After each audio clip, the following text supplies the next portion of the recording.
Liked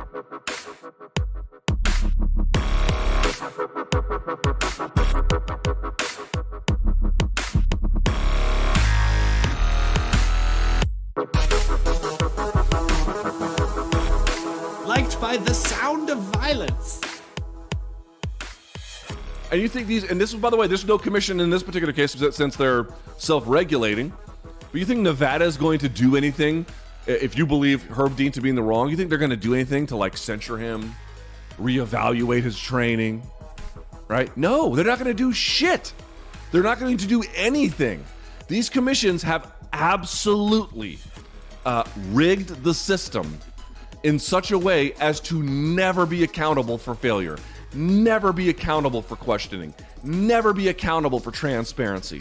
And so people, after years and years and years and years of dealing with this, some of them fighters, some of them managers, some of them trainers, some of them former fighters turned coaches, some of them just observers, the only recourse left to you is lashing out.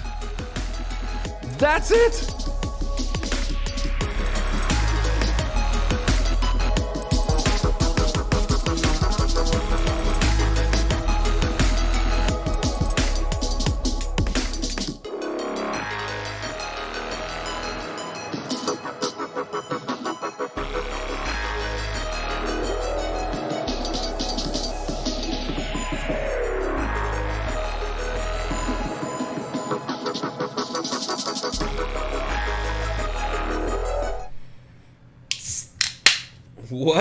What up, everybody, and welcome back to yet another Sound of Violence podcast. We are an MMA podcast that lets you know the MMA podcast to catch, skip, and can't miss each week. I am Pulver, pouring this beer terribly, and I am back yet again with my co-host, Chris Madaffer. How's it going, man? Let me go ahead and pour a beer. I have, because it's almost not cold. I made that mistake last week. This is from Resident Brewing, based here in San Diego.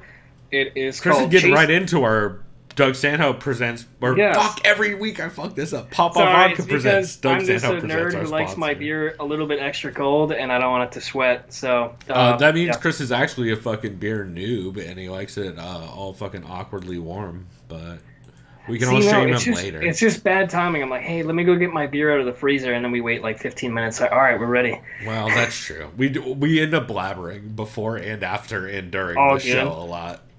Yeah, I'll let you go first. Excuse me. No, go ahead. I always kick it off with you. I just figured you were going to say hi before you got into the beer. But you know what? Fuck it. You're right. We should just get right into this beer. So you're drinking a Resident Brewing beer? Hello, everyone. This beer great start. This is a great start. Great start. Fantastic. Resident Brewing, here from San Diego, California.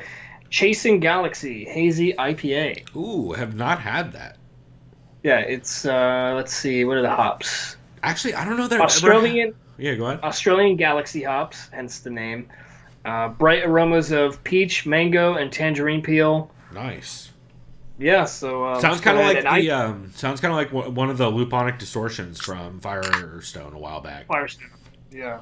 So I had dropped this earlier out of the freezer. Luckily, it settled down, so it's not going to make a mess everywhere. So you're saying it's a good thing it took us a couple minutes? In hindsight. Yeah. All right, this is a good-looking fucking hazy. Yeah, that looks hazy as shit, which is always a good start. That actually does look like a giant fucking hazy bomb. And wow, this is really, really good. Really? Yeah. Super juicy? Immediate notes of mango and peach. Holy fuck. That's really tasty. Dude, I've always loved Resident stuff. I know they've been on tap a lot at Bubble Tap House in Claremont. And I think you and I both have multiple pint glasses from there. I never have one there. Yeah. That's really, really, really good. Holy shit. And I'm generally not a big hazy fan, because I think most hazies taste the same, but that's out of ignorance. Well, also it's out of a lot of people using very similar, like, brew. Like a mosaic, and make it tropical. Yeah, no, that sounds like they sound like they did like a. They definitely went on the more tropical juice kind of bent instead of just like just straight orange juice. Dude, it almost just tastes like I'm drinking straight pineapple juice. This is good. That sounds delicious. I might have to pick some of that up. Where'd you get it from?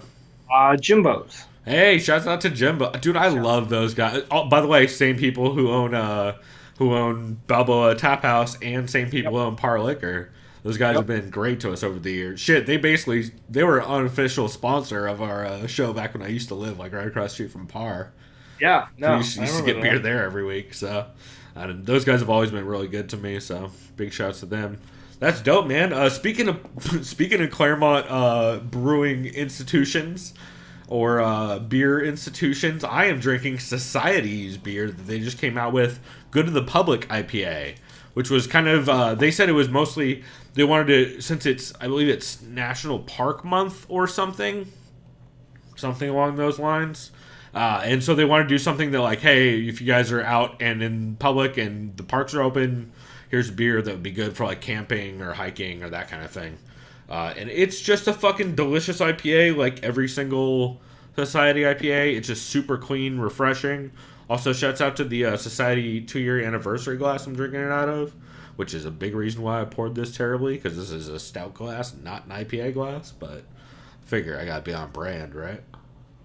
Yeah. It always helps to be on brand. Yeah, you know us. We stay branding. It's not true.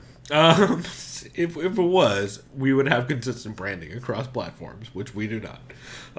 Anyway, on that note, yeah, wow, this beer is really, really, really good. And I will probably be blabbering about it later in the show. But I guess we should get into format, since this is not a beer podcast, Chris, despite me trying every week. And me trying as well. Yeah, really, this will eventually be a beer podcast. One day, someone will do something so atrocious in MMA. Or what we'll do is, instead of like during an off week with a commentary, we'll just do like a beer thing. There we go. Yeah, you know what? Yeah, but you know what we should do is we should do some kind of beer thing for the YouTube channel is what we should do.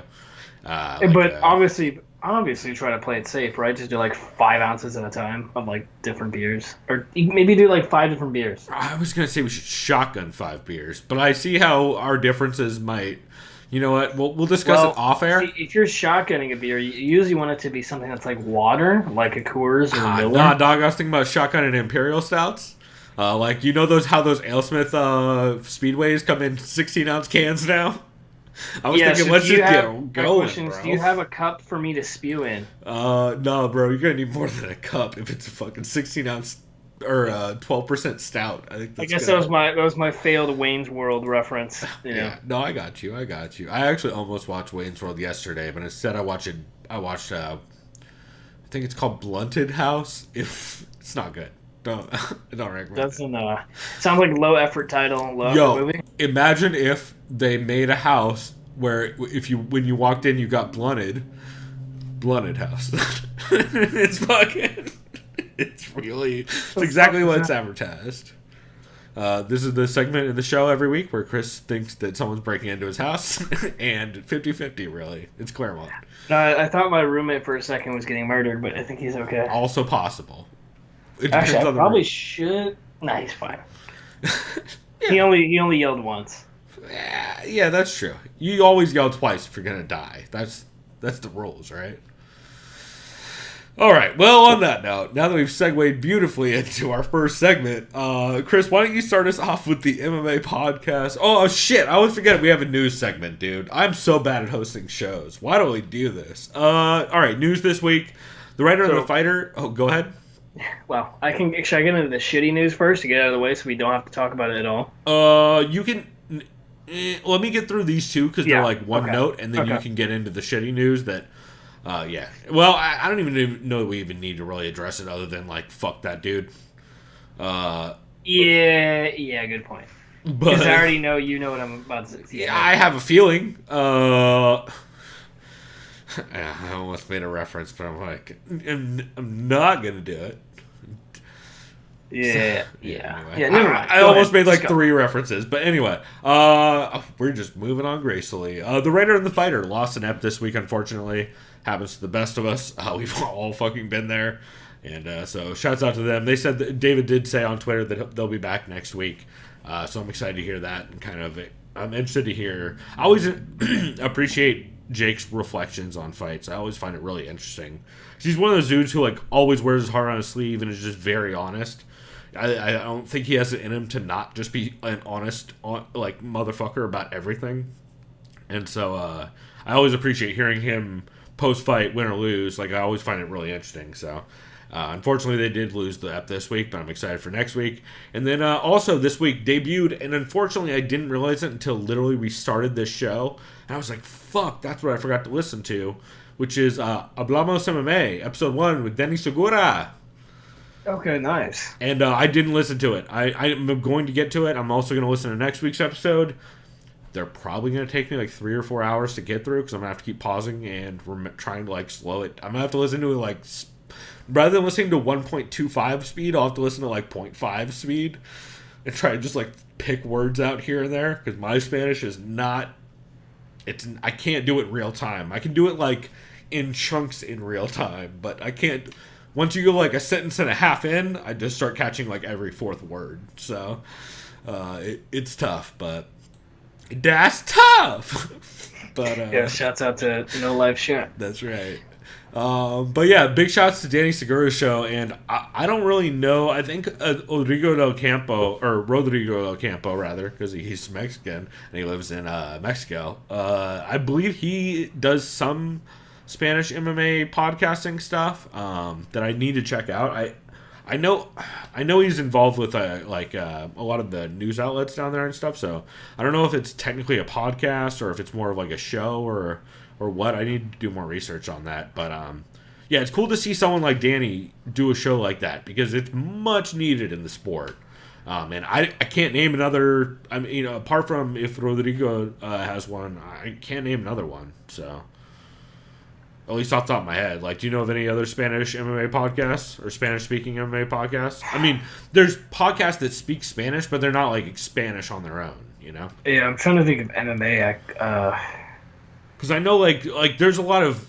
The only thing, I can't think of one, but if I were to assume one, maybe something with Combate Americas, but I don't... I don't think Campbell McLaren... I know Campbell McLaren. If he does speak Spanish, it's like my Spanish, probably. It's probably better than mine by now, but also Campbell McLaren, well, the most trustworthy of all promoters. Off the top of our heads, which and I should notice, besides like say Yoel Romero, that speaks fluent Spanish, who's like the most high-profile MMA fighter that speaks fluent Spanish? I mean, Masvidal. Cuban Spanish is like a little different, but yeah, Masvidal. Any Mexican Americans or not? They don't have to be Mexican. I mean, yeah, I'm sure that like Diego Sanchez, as he likes to refer to himself. I know Yair Rodriguez could do it if you want. I know he's not. I mean, he might have American citizenship. Well, and then of course, like Mexican fighters, like just Yair. No, but what's his? Why can I not remember dude's name? I love the guy. There's Brandon Moreno based out of Tijuana. Brandon Moreno, but the dude that trains with starts with the T. His nickname starts with the T. He fought on the same card in Mexico City. He trained with Jeremy Stevens. They all went down there. They all hung out with him. He had jiu-jitsu on his chest. Wait, you broke up. Are you talking about Techo? Techo, thank you. Yeah, Techo Quinones. Yep. Quinones? Yeah, Quinones only speaks Spanish. But like, yeah, I'm trying to think of American fighters or high-profile fighters that speak Spanish. I mean, obviously, Verdum, Kane. Kane's Spanish is like better than my Spanish, but I know Tony Ferguson doesn't speak good Spanish, but and also like it's hard to like everyone's Spanish is different depending on what kind of Spanish they know, so it's all very. Plus, like Jeremy Stevens knows a decent amount of Spanish too. I know as far as my point female fighters, I know. Well, Adriana Aldana and everybody, yeah. But yeah, point is though, there's not a lot. You don't hear a lot of actual Spanish speaking on podcasts and stuff. So it's very cool to hear a lot more of that, and I'm hyped on it, man. So I'm definitely gonna check that out. And also, I just like Danny Segura's stuff in general. He's done some really good. I've really enjoyed his Q&As and stuff. I need to get those should honestly be on my list more often. Q&As are hard because it's so fan dependent on like what people are asking as to whether or not it's worth listening to, you know. So yeah, but definitely recommend it. And I think those are my only real notes this week, other than like, yo, white comedians in LA be tripping, right?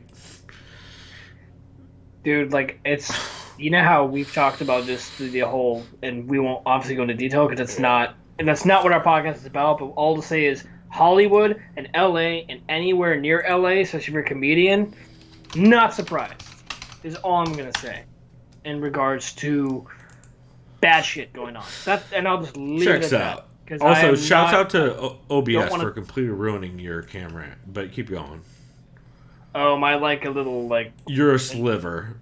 You're not even visible. So can you see this, or does it go? No, no one can see you giving the camera a giant hug, Chris. Yeah. Okay. Yeah. It's oh boy, there's some stuff happening, right? Yeah, it's bad. So I just, because we just got not sidetracked, you had a catch, right? And it was Danny Segura, and we were just talking about this, and we just kept going on about this. Was that your catch, or is that? No, that was just news. Remember? Oh, thank you. See, I'm already fucking. See, off I didn't even listen to that yet. I know we're all over the place. It's gonna be a great episode, Chris. We're clearly on top of. Oh, good. Your Skype your camera just fixed itself, so now you're humongous, and I have to rescale you back down. Wait. So is it like humongous as it zoomed in on my face? Like, no, it's zoomed in on the wall. Of course. Because I have to Oh my god, you gotta love Skype, don't you? It's just the best. Why don't you talk about your MMA podcast you recommend people catch while I try and fix this fucking video? So the one that you texted me about that's my catch. That's why I'm telling you right now, in case you want to talk about that later. Because I have another catch. Which one? Does it have a certain sweet boy from Cincinnati, Ohio on it? Yes. Okay, and then yes, that's a catch for me as well. That same guy. Is okay? Oh yeah, okay. Those are actually both catches for me as well. So that works out great. So I'll do the non-one you texted me about. So my first catch is Heavy Hands. I don't know what episode. Episode 327. Thank you. As you guys will hear on the break coming up. So speaking of the sweet boy from Cincinnati, Ohio, Connor Rebush. He always calls everybody a sweet boy, so I thought it was great. They discussed last week's card. They said it's well paced for a 15-fight card. They were both content with allowing shots to be landed. And they mainly talked about the main event. I know they kind of discussed some of the undercard as well. Their thoughts on Darren Till. I think they kind of were both on. They were both in on the idea that they said he showed some new wrinkles while showing some change to his style, but they think if he really wants to be a real contender, or if he wants to get that title shot, he's just going to have to really be more assertive in just the way he pressures fighters early. Because they said that first round was great. He got that knockdown, but they said they thought he didn't really show much urgency. And to be fair, when did Till get knocked down? Was that the third round or fourth round? Because I know the second round was kind of more just kind of cat and mouse, them kind of going back and forth, cutting off angles. I don't remember off the top of my head, to be honest. I know both. I think it might have been the second round because they both knocked each other down, and they're both like. I think it was the second, yeah, because Till knocked him down in the first, and he knocked him down in the second, right? They basically were both like, okay, I respect the fuck of this dude's power. They both got power, obviously at that weight class. Yeah. And they talked about Till's counters. They were good, but they were mostly step-in counters, right? And who the fuck did they? Oh, they likened it to Lyoto Machida, if I recall correctly, as far as step-in countering. Because Till has like those really long legs, especially just for his frame, how it is, and just that wide stance, right? Even though I don't know if you really call it a karate-based stance. It's still really wide. Anyways, they said Whitaker was setting up and executing, I guess, chain takedowns, Frankie Edgar style, is what you would call it. They also kind of both doubled down and just said they don't really see Whitaker having what it takes to winning the belt again, because they said he had non-improvements just besides his durability and stamina. I get it. He did kind of get styled on with the countering from Adesanya. Well, but the problem is like, I think the main reason why they brought that up is their big assessment also was that he didn't really work a jab at all in this fight, which is feinting and jabbing is a really good way to hang in there longer with Adesanya rather than just blitzing with your chin, with like head first, which he did a lot of in that first fight.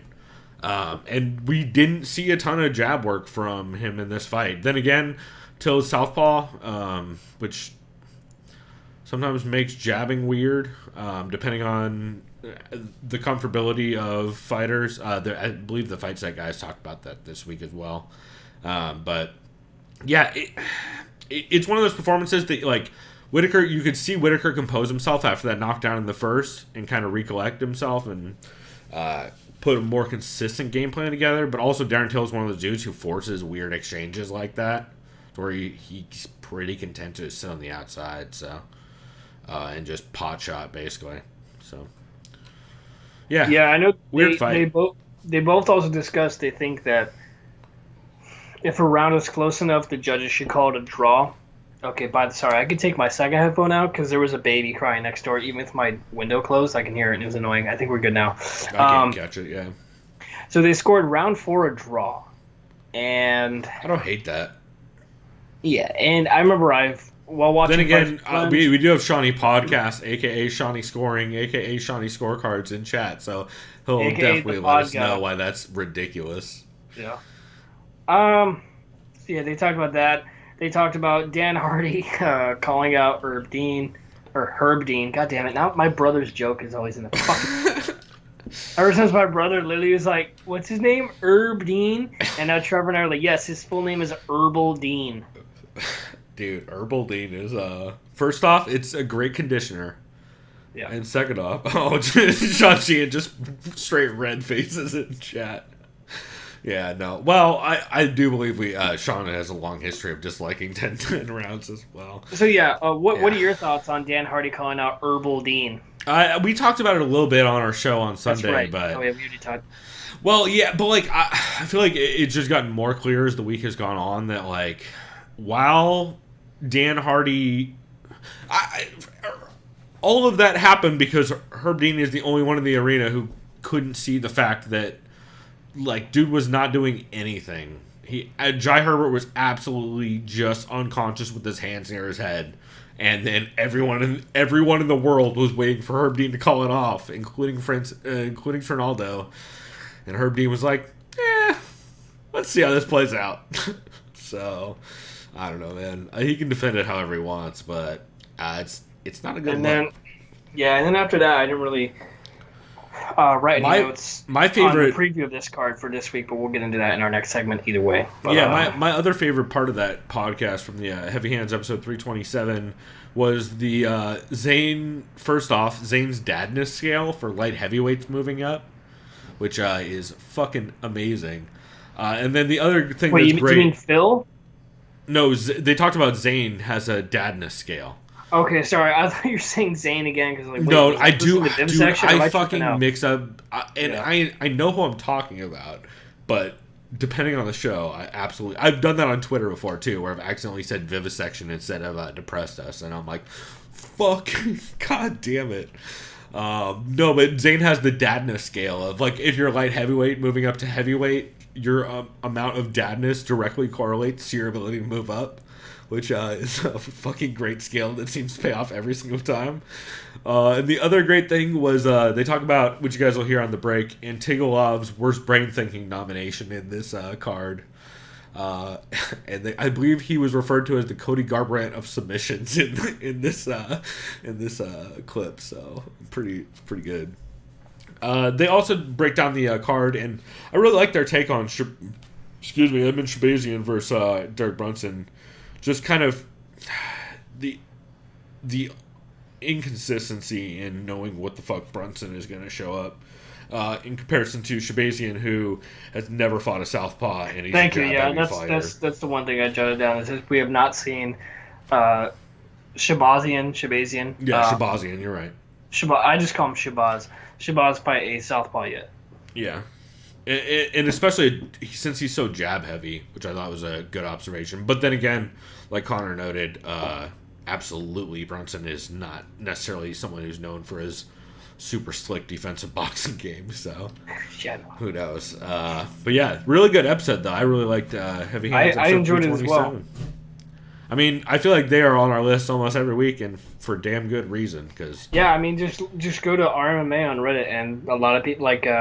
A certain podcast that we will both mention very soon, all I saw comments is consistently best analysts in the game, or best group of analyses, you know. Yeah. Well, and it's just because there's a lot of breakdown shows. Like, we do breakdowns, but we are nowhere near doing technical breakdowns and analysis anywhere near. Ours can. And we don't pretend to because we don't have nearly the knowledge to do it. Ours can get technical, but it's still kind of pretty like bare bones. Well, and it depends on how much kind of touching the edge of that technicality. Because the only real technical stuff, I'm still not too versed on grappling. I'm trying to learn more. For me, it's my experience from watching a lot of boxing back in the day. Yeah. And even then, boxing is changing and evolving like crazy. And I know we're an MMA podcast, but I apologize in advance. I will be talking about boxing in a little bit. Oh, boy. Are you going to talk about old people boxing? For 30 seconds, because I don't want to talk about it. Yeah. And the people that I mentioned don't want to talk about it either. All I'll say is, spoiler alert, it's about a certain social media star that's finally has a boxing match again. That's fucking... Okay, you think that's going to happen? That's adorable, Chris. You and Ariel Helwani are just like hanging on every single word. See, I don't instigate like Helwani. No, he's just out there doing PR for Conor McGregor at this point. Yeah, I saw that today. That was fucking embarrassing, cute. dude. And I'm not talking about that bullshit. Like, I have news, and the news is I'm talking about Ryan Garcia. I'm not talking about... Oh, really? Oh, yeah, well, that's actually respectable boxing shit, then. Yeah. I thought it was going to be embarrassing. See, I think it's... No, I'm not talking about McNuggets at all. He can go fuck right off, whatever. He wants to fight Pacquiao, I don't blame him, because he... Well, to be fair, I'd love to see it, but mostly just because I would love to see it for the beatdown via Pacquiao, but it's also because if you're... Let's just get this out of the way. If you're McGregor... Either you fight in front of no people for just peanuts, he's never going to do pay-per-view gate, which he wouldn't do anyway, or it's like, okay, I'll fight in front of no one, but now I'm getting boxing money. Of course he's going to do that. It's like, why the fuck would you not do that? He's not going to do it when the UFC on the other hand, will just be like, okay, yeah, easy money, thanks, dude. It's never going to happen, though, because he would have to get permission from the UFC, which he's not going to get unless he gives them at like half to 3/4, I would assume. He'll be like, Dana, I'm retired. I do what the fuck I want. Yeah, let me know how that works out in court. Well, all right. Well, that's a great. Well, actually, that's a terrible segue into. I believe the other show you were referencing, which is the fight site. Oh, you know what? The other thing I do want to mention about Heavy Hands is, I guess I think it's Wikipedia. Meerschaert has a listed 200-inch reach, which Conor Rebush lost his shit over, and it really made me laugh. So if you guys want to hear something really just like him giggling in a very funny way at the end of that episode, it's a lot of fun. And then I believe the other episode you were about to reference, which is the Fight Site episode 21, which, hello, or as Conor Rebush would say in Australian accent, hello. Yeah, he was on the Fight Site this week for episode 21, and it was great. Their MMA podcast. Yeah, I know you have more notes than I do because I don't have a ton. I just enjoyed the shit out of it. I didn't even write much of it because I was just enjoying listening to just the breakdowns. Yeah. No, it's really interesting. Like, first off, shouts out to Saram for immediately butchering Conor's last name in the exact same way that Conor every single time, and I every single time absolutely butcher Saram's name. I don't even attempt his last name because I'm so bad at it. But him and Danny hang out and talk to Conor a lot about just the stuff that they, like the recent cards. They talk a lot about Whitaker and Till, but a lot of this is mostly focused around I believe, well, there's a couple different things they focus it around, but it's kind of their fighters' ability to adapt and mature over time and how camps and different things affect that. And man, it was just really interesting and super technical, right? Yeah. Yeah, because I remember they kind of mainly focused on look at Whitaker's past performances against long and lanky fighters with range. What was it? Thompson and there was another person. Whitaker, Adesanya. Yeah. Yeah. Or no. So Stephen Thompson and Adesanya, and what did they credit him with most as far as his success against Till? God damn it. I mean, he had the He had the one takedown. I know he had mat returns. Well, he had multiple takedowns. He scored his takedowns, right? Yeah, but like that really, Whitaker's success came off of building off the low kick and just just throwing more than Darren Till really over time. And like a lot of I think they even talk about in this episode that a lot of fighters have realized like you can just throw volume out and win rounds. And it's like, yeah, I believe this is also. I hope I'm not blending it with heavy hands because I listen to them back to back, so it's very possible. But I know some of this stuff crosses over as well.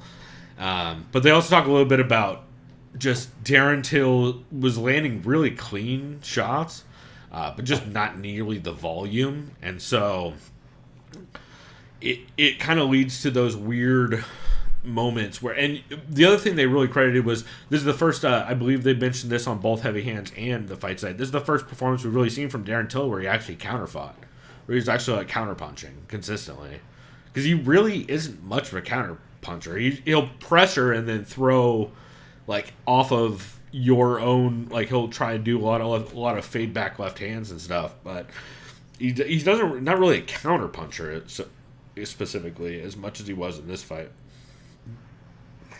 Yeah, and it made me think about I think they kind of gave their 2 cents on where they think Till kind of lies, and where, I mean, I know he's gonna have time off because his knee got fucked up because of that oblique. I still don't understand why they call it an oblique kick when you're not kicking them in the oblique. I'll never understand why. I'm just gonna call it a kick to the fucking knee. I believe Jack Slack refers to it as a low line side kick. I might be mixing that up. Yeah, I'm gonna just go with that because your oblique is right here. It's part of your abs. Right. Well, and I think it's something about the angle is why they call it that, but I don't know. I could be. If anything's gonna hit your actual oblique, it's gonna be a fucking teep kick, but that's another story. Ask Jackson Wink. Well, what's left of them, I think. I don't know. Maybe the kick's just so obscure, Chris, you didn't see it coming. That's why they call it oblique. They're aiming for the oblique, bro. They're aiming for an oblique area, bro, not the oblique. Yeah. Then I know they discussed Volkanovski and Max 2. They said Max was dropping Volk with singular punches, how did they describe that? I guess not. Was it non-telegraphed, just kind of like straightforward? Was it just like the? Yeah, I can't tell you off the top of my head. That is I don't know. Specific. I don't know. Singular punches. I think singular punches mean you're not and this is me probably being right. I think you're not masking or hiding like a feint. I think it's just you just like lying your and then you just do you just go to straight. I think you're just singularly kind of falling. I think it was when Max was like this, and then he had Volk against the fence, and he just goes like that with a straight, and then just kept tagging him because I remember he taunted him after that. After he hit Volkanovski pretty clean. So that's my guess for a singular punch. I'm probably wrong. No, I believe you're right. I mean, that's what a lot of his game plan was because a lot of the first fight was him getting countered off of exchanges. So he would just throw a lot more feints and kicks and then hide the straights behind it. And a lot less like starting with a jab and a lot more opening with just like a straight right hand, I believe. Then again, I need to watch that fight again to make sure I'm actually referring to it correctly. All right, I'm getting a good anxiety right now. I gotta put my rally cap on. All right. Oh, okay. I'm sorry. That's right, everybody. It's baseball season for another 14 days before they shut this shit down. Yeah, because it's fucking the Padres irresponsible. were just down. They were down to their final out, and Tatis Jr., our superstar, just hit a game-tying home run in the bottom of the ninth, or top of the ninth. So the good news is half of them are gonna die this year. So. Fuck. I mean, to be fair, how fucking irresponsible. We are the worst country at this, Chris. Wait, but I'm superstitious, though, too. I better take off my hat. That's how baseball works. Fuck.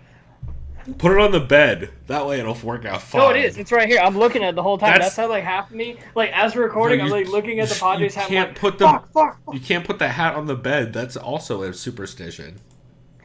Have you never seen Drugstore Cowboys? Well, I thought you were going to say, have you ever seen Bull Durham, where it's all about that one too. Bang every baseball player, or just one whore trying to bang every baseball player in the minor league system. But movie. I feel like we're way off track, but very quotable. But yeah, the Fight Site episode 21 was really good. I really liked hearing Connor Rebush on there because they both listen to a lot of each other's work, which always makes podcasts really cool when podcast hosts are familiar with each other. That's why I still am rallying. I'm starting a rally right now to get Sean Sheehan on the co-main event podcast to talk about fucking judging, because I feel like that would be awesome, and they have been talking about it, and it should have fucking happened by now. So I'm going to start a one-man promotion. I maybe will tweet about it once. That's my promotion. I'm calling for it on air, on a podcast that no one listens to, but everyone who listens to it. I don't know. I think it'd be a cool thing to do, but also like they don't really do guests too, so who knows. Worst case, like I've said before, like I said on Twitter, if somebody doesn't get Sean Sheehan on a goddamn podcast talking about judging before, I'll give him another 2 weeks. We are going to set up something special with Sean Sheehan to talk about a couple different bad judging, and like I don't know, maybe we'll do some. Maybe I'll edit it into some video stuff or something. I don't know. By the way, despite our best efforts to not be a beer podcast, how's that going? First time in probably, I don't know how many, probably in about 100 episodes. I don't know. I've finished a beer already because it's so fucking good and clean. Dude, I am like most of the way through mine as well, actually. Chris, this is absolutely my favorite fucking hazy right now. Really? This beer is so good. I'm not even kidding. Shit. I'm doubling down on this beer. I will fucking, if you can find it, I will fucking bring it to you. Okay. Dude, I'm gonna buy this deal. again. I'm gonna go look for it. That sounds amazing. Oh my god. It's called Chasing Galaxy, and it's like the Star Wars font. And yeah. What is that, the Milky Way? I don't know. I'm bad with something like that. Yeah. Shouts out to Resident Brewing. I'm Holy gonna have to shit. check that down. Absolutely. Really, I was about to do the white power sign on accident, or the OK sign. Yeah, I don't know what's PC now, so it's fucking really good. There's a reason why I don't have a Hawaiian shirt on right now. It's because it can't be associated with those people. Shouts out to Tim Kennedy. What? Oh, God. Or John Fitch and his fucking man classes or whatever he's on. Oh, no. It's the worst. Oh, no. That's so sad. Why we're all a nation of cucks. Part 1. It's the fucking worst. Anyway, Chris, do you have any other MMA podcasts you recommend people catch this week? Yeah, so we agreed on the Fight Site, which is fucking great. Yeah, episode 21, and we're not doing it justice because, honestly, if we were to try to repeat how technical it got on that show, we would be doing them an injustice. So you really, if you're interested at all in the technical side of, especially just like the idea behind adapting and maturing both in fights and in between fights, and how camps and preparation and styles can play into that, it's a fucking awesome episode for that. So yeah, no other catches. I have, and this will be near the end of our next segment. I have like some mentions. Right. I know I actually got one more I can jump into. Nice. Which is Mookie and Crookie, episode 81. Which man, I've been loving this show lately. And part of it is because they've been getting John Nash on a lot. And god damn it, do I love John Nash content. Excuse me. This beer is getting to me. So they start off recapping the Will versus Titaker card. That's not the right way. The Whitaker versus Till card. And then there's an interview with John Nash, which, man, it's really good. They talk about DAZN dumping. I'm still calling it DAZN because that's how the fuck they spell it. Dazen. No, that's not how they spell it. Oh, wait, no, they do spell it Dazen. I said it backwards that time. Oh, well. I've officially bought into their bad marketing now that they're dying as a company. They talk about Dazen dumping their basketball package, or baseball package, rather. They also talk about how they asked Canelo to take a pay cut, evidently, which is... yeah, see, if I'm Canelo, I might go fuck yourself. Yeah. It's not... That's pretty much what I've heard he did. It's interesting. And then they get more in depth into kind of the UAE and how Abu Dhabi paid for most of the costs of the flights and the fights and housing and tests and everything. Which is a really interesting conversation because it's not only like, first off, the UFC lied about them paying for everything, because evidently they not only, on top of them Abu Dhabi paying for everything, Abu Dhabi, what they were saying was Abu Dhabi also was giving them a site fee, so essentially it's helping them make up their gate that they're not getting. Yeah, which is crazy, because on it's top just of that, you scratch my back, I scratch yours. Abu Dhabi's trying to prove that sports leagues can come to Abu Dhabi and hold events in a bubble, and they can do it because they're trying to bring in tourism and all that shit. So they're like, hey, we can do this if you guys want to do it. We'll pay and so they're paying for everything for the UFC to do it just as like a big advertising campaign. So, which is why you saw Abu Dhabi Allen at all the press conferences and why there was just promo packages all the time. And so could you imagine if they had an actual indoor arena, not like partially outdoor / indoor, but like right, not a tent in the desert. No, but like an actual indoor facility. Oh, like if you're the NBA, you're like, okay, we could have the finals there, or even Major League Baseball. Sure, we're playing on turf, which is lame and not good for baseball. No, you just have to worry about the fact that it's built on very questionable labor practices and very questionable a bunch of other social injustices. The blood, a certain blood is spilled. Yeah, and it's not rich people blood. Well, we'll put it that way. Yeah, we'll leave it at that. Yeah, we'll leave it up to interpretation. Obvious interpretation. No, that's bias. It's not even gentrification. Well, it's a lot of things. Anyway, we're not equipped to handle this kind of conversation right now, Chris. But the point is it's really interesting. And if you guys have not been paying attention to some of the stuff that John Nash has been talking about with that on like Show Money or on he occasionally touches on it on Care Don't Care, although a little bit less so. So it's a really interesting conversation, and I'm always here to listen to more John Nash talk financials and conflicts of interest because, oh boy, is there a lot of to talk about in MMA. Speaking of which, we can go ahead and segue that right into Verdum somehow getting a bonus, even though he was on the last fight of his contract, and is talking about going towards free agency and testing the market, but somehow he still gets a bonus. Definitely not related to his agent. Abu Dhabi likes his ties to a certain piece of shit. Yeah, it's definitely not related to his agent or to the Chechen dictator he's friends with. It's definitely not related to either of those.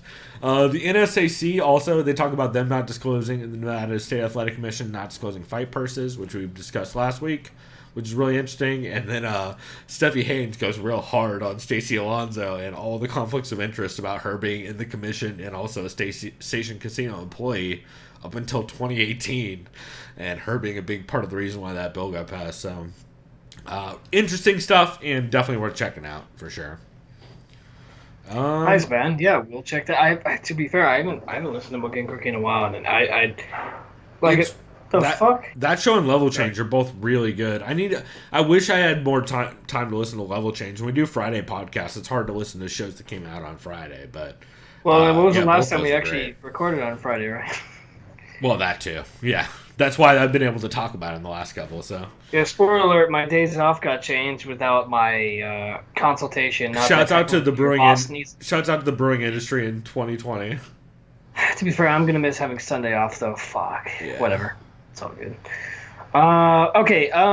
Should we get into our skip? And we should give, for once, since this is the first time we've done one in a while that didn't involve a really bad podcast, or I should say, questionable fucking moral ethics around a podcast. So when we say to skip your show, it does not mean we hate you. Oh, Bless sorry. you. Eugene S. Robinson style disclaimer. Just because we say wow, I haven't done one of these in a while. Just because we say to skip your show doesn't mean we hate you or we hate your show. Just means we hated the content you put out this week, or you did something atrocious, or it wasn't worth the time to listen to. Which honestly, for once in a while, the third one is actually the one for my case. But why don't you let us know the MMA podcast you recommend people skip this week? So I was liking this episode of this podcast. It's Anakin Florian, episode 260. My guy! Let me guess. It's the moment they said they only watched 5 or 7 of the fights on the 15 fucking fight card? That's part of it. Because that's when I checked out, and that's also my skip for this week. That's partly why, but it's mostly why they had these shitty ads for something about Uncle Otis and PC stuff. I'm like, so is this making fun of... too, right? I'm like, is this making fun of right-wingers making fun of PC? Or is this them saying, we don't like PC cancel culture on our podcast? Like, I thought you were talking about computers. What the fuck they're aligning themselves with. I'm like, this is ridiculous. Either this is a parody or it's real. I don't want to hear this in my ears when I'm trying to listen to their fucking podcast. So I had to fast forward like 3 or 4 different fucking times. I'm like, this is so ridiculous. Like, what am I listening really? to? Something hosted by Podcast One? Like, come on. That's bad. So I'm sorry for getting all. And it's just like, dude, what is this? This guy's like, here, I'm your Uncle Otis, and I'm tired of hearing about Obama. And I was like, wait, really? What? Where did you listen to it first, so we can clarify if it's just the place you listened to it? If I recall correctly, it wasn't SoundCloud. It was off the direct link to whatever host Anakin Florin. I clicked the link from MMApodcast.com. Okay, here, I can do that right now while you're talking. Dude, like the first ad is like, I'm like, dude, is this like some parody making fun of? And we don't get into politics. Recently we do. A little bit less so because our president is fucking burning this country to the ground. I'll just say that, and fuck the Chinese government. I'll double down. Okay, well, so the link is no longer working that I have for it. Okay, someone else got podcast one. Oh no, wait, yeah, it is. Oh god, it's not gonna play, is it? Okay. So it looks like it's a megaphone link, which means that's actually their hosting site, I believe. Okay, so whatever the hosting site is, it can go fuck itself. Megaphone. Because before I was listening to it on SoundCloud, and I never got any of those bullshit ads. No, they've changed their ad structure recently. They do pre-roll and mid-roll. It's fairly recently, and I know they make more money for it, and I don't hate you for making more money for it, but record your own fucking ads or do them all pre-roll or post-roll. I don't want to hear some dude sound like some fucking redneck, and I'm like, dude, is this making fun of something or is this for real? Because either way, it's bad. I wouldn't mind it if it was the host, but like you're just. I swear to God, it's like this. Uncle Otis here, talking to you and talking about, and it's like, what? Yeah. What the fuck is this? It's garbage. That's bad. Because I bailed when they were like, "Oh, I watched a third of the fights that happened this last weekend." Yeah, but when I heard that too, I'm like, wait. I was like, what? okay, well, I'm not listening to this because if you didn't watch the fights, I don't want to hear your opinion on it. So wait, was this your skip too? Yeah, it's my skip also. Oh, what a coincidence! Yeah, okay. and I like this show for a lot of reasons. Yeah, I don't like the show. No, but like it's getting to a place where it's starting to be. Hey, drinking too much Boston Lager, dude. No, they're not drinking enough fucking Boston. By the way, they still owe a fucking Power Hour. What about last year's Power Hour for the bets, y'all? What about how you never did that? What about how nobody brings it up? Huh? How about that shit? If we're going to talk about skip-worthy shit. But, episode 260 of Anakin Florian Podcast. Probably not worth listening to, unfortunately. I mean, if you want to listen to them recap a card they didn't watch, they can do that for you. It's like, John, weren't you there? Or maybe I'm wrong. Yeah. I mean, right? Jesus Christ, sometimes Chris doesn't watch some of the card, but he doesn't work for the UFC, and he also has a real-ass job, and I also do watch the whole card. Whether I'm shit-faced halfway through and remembered it or not is a different thing, but I watched it at least. I don't know. Yeah, that sounds like a great definition of a skip. So, yeah, Anakin Florian 260. As with skips as I like to do, unless they're egregious, I will listen to Anakin Florian 261 next week and see if it's less egregious. I feel like that's fair. All right. Now that we got through that, Chris, I have. Do you have a can't miss for this week? I do. Is it? Go ahead. I almost fucking guarantee you didn't listen to this. Oh, that's right. You told me this before we started. Yeah. It's a new podcast for me. It's courtesy of Listen Notes MMA. Thank you for the great aggregation site. Dude, awesome, by the way. Yeah. Very good. So good. This podcast is called Simply MMA Podcast with Manny and Gary. Literally never heard about it. Neither have I. And it's really good because you know who it reminds me of? Who's that? You and I. Really? That's hilarious. Yeah. So, and I'll get That's into this. Super funny. The first thing they talk about, and this is what I wanted to talk about, just to get it out of the way, they're like, okay, so have you seen the Platinum Princess allegations against Mike Perry? Okay, that's not... All right, right out the gate. And then they're both like, okay, so Mike Perry clearly needs help. They're like, however, will his COVID baby with his new girlfriend be a good change of pace or good environment for him. Let's just hope it does. And that's all they pretty much said about that. Right. Also, I believe this is their episode UFC Fight Night Brunson versus Shahbazyan preview, right? Yes. So they previewed that. And they also basically mentioned Platinum Princess. Why do you still have that handle? All right. No, that I actually don't mind. I think it was G from the WoCast and from For the Hard Way. I heard her talk about this, and she's like, number one, dudes do that all the fucking time, and nobody talks about it. Where they'll make a brand with their wife, and then after they break up, they still use the brand, and so like it's shitty for that's people. Smart. That's a good point. And also, she's the one that like trademarked that whole brand and built a brand off of the Platinum name. Like, he hasn't done shit. She shouldn't have to get rid of it. So. Yeah. Well, and also like, I don't have. I heard G make that argument, and I was like, you know what? That's a really fucking good argument, and like, it's super dismissive to just say like, bro, he used the word platinum first. You're like, okay. So the reason why this podcast reminds me of you and I is their first thing they talk about is MMA news, like right off the bat. They talk about the segment I always forget to talk about. Yeah. Dan Hardy and Herbal Dean, that whole thing, right? They talk about Khabib and Gaethje happening in October being announced, and they kind of hyped it, did like a little pre-fight hype. They also have a segment called Tweet of the Week, which I guess is kind of similar to what Co-Main does, right? Or when they have Tweet Sir of Nigel. the Week. Sir I forget Nigel, what is show it? That's from. Sir Nigel, is that what it is? Guess that tweet. Is that Co-Main? No, he has a Master This is Tweet cool. Theater. Yeah. So it's not like quite like that, but so basically, Gary goes, okay, so my tweet of the week is BJ Penn tweeting he wants to fight again. No, I saw and that. he said because people were telling him he should, and they're like, okay, wait, so are these his actual friends? No, it's the guy who beat him up in the bar. So yeah, are these people at the bar? Yeah. That's why I was like, everything they were nailing was like, oh my god, this is like you or I just shitting on something. Right. It's pretty good. And they also said, and the reason why this might can't miss is their tweet that they reacted to the most was a tweet from Ben Folks about Khamzat Chimaev. Or as I like to refer to him, who was it that I first saw refer to him as this? I'm gonna have to find it for you guys. But is it Jack Slack that's calling him Hazmat? Whoever's calling him Hazmat Chimaev is my fucking favorite, and I'm fucking here for it. I can't remember if it was like Jack Slack or it was somebody, but I'll find it. But yeah, Hazmat Chimaev. Yeah, so the tweet is Ben Folks basically said anyone who has this beard you shouldn't fuck with in MMA. Oh, right, and it's just a 100%. photo of Khamzat and Khabib. And they also have a segment called Rewind, which just means they discuss last week's card. They mainly talked about Khamzat Chimaev. They also do a game during the show about who would you start an MMA business with, and there's a lot of like landscaping and like home improvement.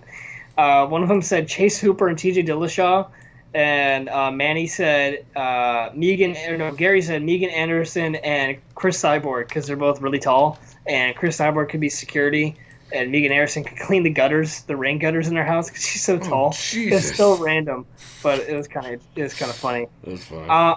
Then they kind of got into, and we'll do this on next time, the preview. They talk about Joanne Calderwood versus Jennifer Maia, and saying, well, we know this is a title eliminator fight, or is this more like a fight of who's going to just lose to Valentina, right? Then they went over Derek Brunson's resume, and they said he's lost to nothing but just killers, which we'll get into that, and that's a very good point. And then their last segment is called Whiskey Thoughts, and this reminded me of you. Because I'm a big old drunk? Well, I am too. I like the well. Well, I am too. They take a shot of whiskey and say what's on their mind, and then they tweet it.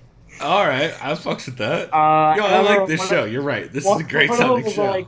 One of them took a shot, and he's like, and he's like, dude, don't be a bitch. He's like, don't cough. And he's like, do you need a chaser? He's like, no, dude, I'm chasing it with more whiskey. He's like, dude, you're fucking crazy. Did they say what it was? One of them was Buffalo Trace. All right. I fucks with Buffalo Trace.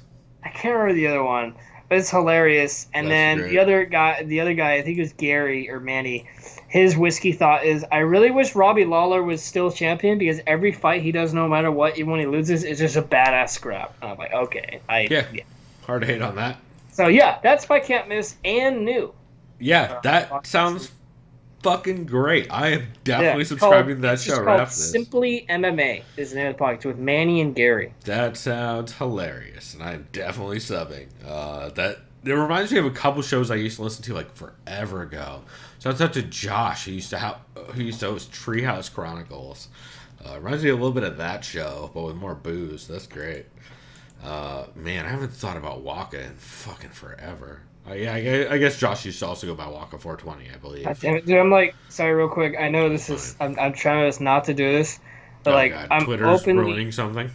No. Just baseball. Like, Oh, God. I know it's 2020 when the Padres are in first place and they're about to lose, and all of a sudden they hit a go-ahead home run at the end of the game. Like. Oh yeah. Well, no, they're just getting. We're good now because the world's ending. Like. Oh yeah. No, they're getting. It's classic San Diego sports teams getting your hopes up, You know what's gonna happen, Chris? You know what's gonna happen? They're all gonna die. Oh no, watch. We'll make the playoffs. It's gonna be like 1994, Yeah. and it's like the Padres are in charge. Gonna make a charge to win the championship, and it's like season's canceled. Fuck you. Well, no, it's gonna be worse than that. They're all gonna like die of COVID. Yeah. It's gonna be. Oh, sorry. I just had to get it off Great. my chest. All right, we're good now. Shout out to San Diego sports. They cured me of liking regular sports. You know what San Diego sports cure me of? Not giving a fuck about the NFL. So. I don't give a fuck about any stick and ball sports thanks to this city. They really fixed that really easily for me. Oh, Chris, if there's any time to cheer about the Padres again, it's literally right now. Yeah, except for it's hard to cheer for sports when everyone's doing not great things. Yeah. Well, on that awesome segue, my can't miss for this. Not Florida. Yeah, that's right. My can't miss for this week is the Fight Night interview with Zak Makovsky, which is so fucking good, man. Man, I really like the Fight Night for a lot of reasons, and a lot of it's their technical analysis. Like, the majority of it is, like, those dudes are so good at technical analysis, and it's what they're so focused on. And it's something that you don't see a lot, really, in the industry, and when you do, it's kind of sparingly along with a lot of other stuff. But they're, like, very focused on that, and they get great interviews with people about that. And none of that is this. This is all about Zak Makovsky's experience with matchmakers in the UFC and Bellator, and just kind of pay structure and all that. And it's fucking fascinating. He has some amazing Sean Shelby drinking stories that are not flattering to Sean Shelby. And I highly recommend checking them out. I'm not going to spoil them. I just say check out the Fight Nights interview with Zak Makovsky they did this week. Let's see. He also talks about some of the weird flexing that matchmakers would do. And some of it's just like so blatantly shitty for no reason. Like just not nice for no reason. Like, you could have easily answered that question or went about this in a much easier, nicer way. And you just decided to be shitty just because you wanted to be shitty. And one of the big reasons why this can't miss for me is he actually brought up something that I've listened to a lot of stuff about the Ali Act, whether it be Show Money or Josh Thompson's podcast. I mean, all the guys are involved with the fighter lawsuits.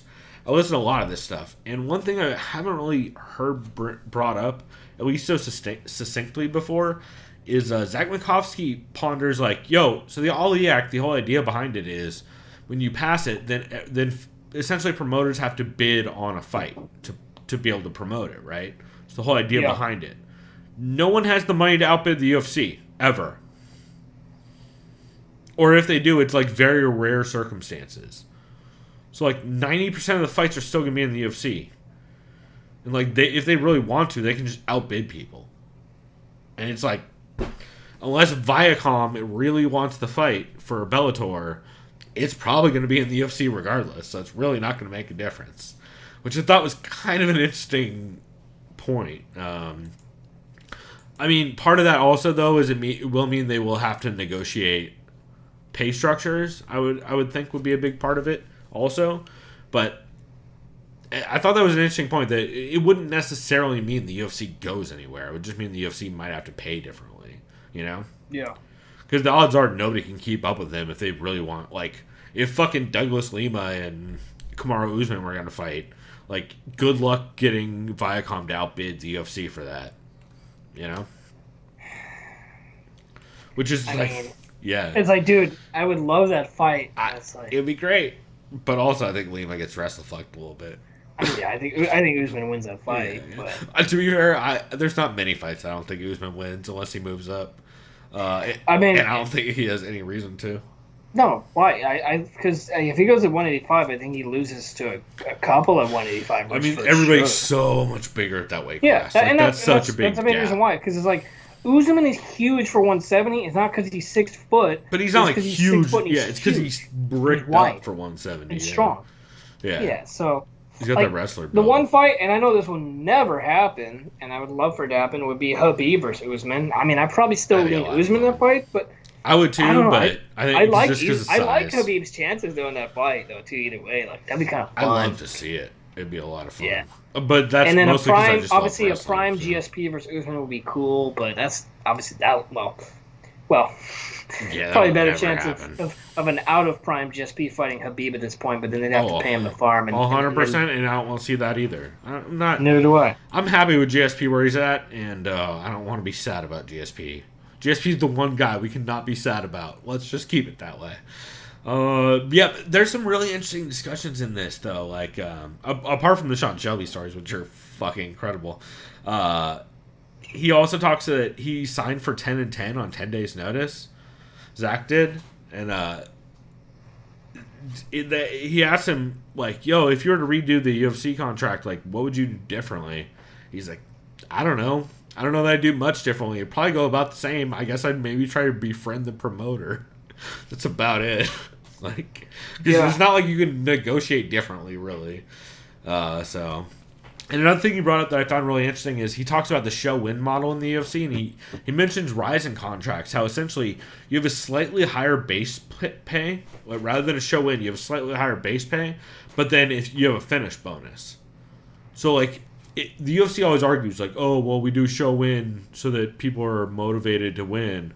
But, like, arguably, you would think the UFC, over everything, based on every single bonus they've ever given out for performances, they prefer finishes over dominant decisions. So why would they not have a base pay rate and then a finish bonus? Like, that seems like a much more reasonable kind of way to go about it. So I thought that was really interesting as well. And then he mentions at the end that he's looking for a fight. Since he signed a Brave currently, which has its own fucking questionable moral issues going on, as does every fucking. I mean, it's not the same as ACB or ACA, but it's not different than ACA in the Human Rights Violations Department necessarily. It's not the same, but there are also egregious things happening. However, he's looking for a fight at the end of August in Brave, which should be interesting. And yeah, man, it's just it's a really good interview, and it's not necessarily what we always get from the Fight Side guys. Like, I feel like normally going into an interview with one of them, I expect a lot of like technical stuff, and this wasn't necessarily that, but it was really fucking good. And I mean, I've become a big Zak Makovsky fan just based on his interviews with the Fight Side dudes. So, man, can't recommend it highly enough. It's been fantastic. Nice. That sounds like quite a listen. So yeah, let's check that out for sure. Most definitely. Well, on that note, I think that's most of the ones I have. I actually don't have a new show this week, I don't think, because I forgot to check one out. The only other... I mean, aside from the one you listened to. Yeah, the only new show, the only last thing I'll just mention, the Fighters Block. I think I've listened to these guys, I think. The Fighters Block? BLOCK? Yeah, with Joe Gilpin and Jesse Rivas. Most of the first half of this was boxing. They do boxing and MMA. Okay. The only thing, and I'm not going to mention the nursing home fight. Oh, yeah. I didn't know about this. They said Paulie Malignaggi got fired by Showtime for being a racist prick. Or, as they said, for being too Italian. So, I did hear some stuff, yeah. Apparently, I'm not even getting into it. He's an asshole. Fuck that guy. Yeah. And he also lost to Artem, so you lose all credibility for ever being a champion boxer. You're a fucking moron. I mean, not all credibility, but like also you can't run your mouth anymore. Yeah, where's your balls, Polly? And then Floyd Mayweather Jr.'s daughter is in prison for stabbing another woman. Whatever. That's terrible, but Jesus. Shocking. Yeah. They talk about Ryan Garcia finally getting an actual fight against Luke Campbell instead of just punching people on social media. Jesus Christ. I know you know what I'm talking about, and that's not appropriate. Just to be fair, they didn't say that. I added that on. Oh, okay. I'm glad you clarified. They did not say that. They said is... I'm very glad you clarified, because that's something aggressive. All they said is Ryan Garcia finally has a fight booked, and then they kind of paused. I said, and he's not punching people anymore on social media. Right. But no, he's fighting a former champion and Luke Campbell, English fighter. And then I wrote, Ryan could finally get off social media and his phone. Anyways, and they talked about Darren Till should fight a borderline top 10 guy. I mean, you might as well just give him like the number. I don't know. Darren Till's in a precarious situation. I think he's number 7. Yeah. Still? I don't know what. I think we went through it a little bit on our show on Sunday, but it's clear to me that his home is at 185. Yeah, he definitely needs to stay at 185. But yeah, I mean, I don't think he can make 170 anyway. So yeah, he needs to stay 185. But he's got an uncanny ability to make fights boring as hell lately. And I don't think that's going to get less. And the last thing I had that they said it hurt us to watch Shogun versus Little Nog. Fair. Hurt. And they said Little Nog needs to go bald. It's like, yes. Besides him being old and not having hair, he is going bald. He needs to commit to it. And I had no idea he was only like 44 because when I looked at him, besides scar tissue, he looked like he's 54. But I don't know. I mean, to be fair, yeah. But anyways, him and his brother have looked that way since the 30s. So. Yeah. Cool, man. Let's see. Some honorable mentions I have. On the intro, you guys heard Morning Combat episode 53, which is really solid, where Luke talks about the reason why you see outlashes like Dan Hardy's is because that's the only way we see results in this fucking sport. It's because appeals don't do a goddamn thing, but when Nick Diaz gets given 5 fucking years or lifetime ban actually by fucking Pat Lundvall, outrage is the only thing that saves him in that spot. And so that's the only thing this community knows when there's horrible decision making is outrage, because otherwise nothing gets done, which I thought was a very poignant point. He also does like that's a whole Q&A episode on Morning Combat where since Brian Campbell's out for his birthday and stuff, Luke just did like a solo Q&A episode. Really good. Liked it a lot. Eurobash for July 27th, 2020 was really good. They had Pete and Niall had JJ on, and I always love when Pete and Joanna and Jacek talk. It's always fun. Like Joanna loves Irish people, but especially Pete. And so they always have really good interviews. She talks about how she's obviously not retiring. She just since she can't train in Florida right now, she's essentially retired because she's not willing to take a fight if she can't do a camp at ATT, which is super fair. She also talks about the Zhang versus Rose fight, or she talks about the Rose versus Gedalia fight and the Zhang versus Rose matchup.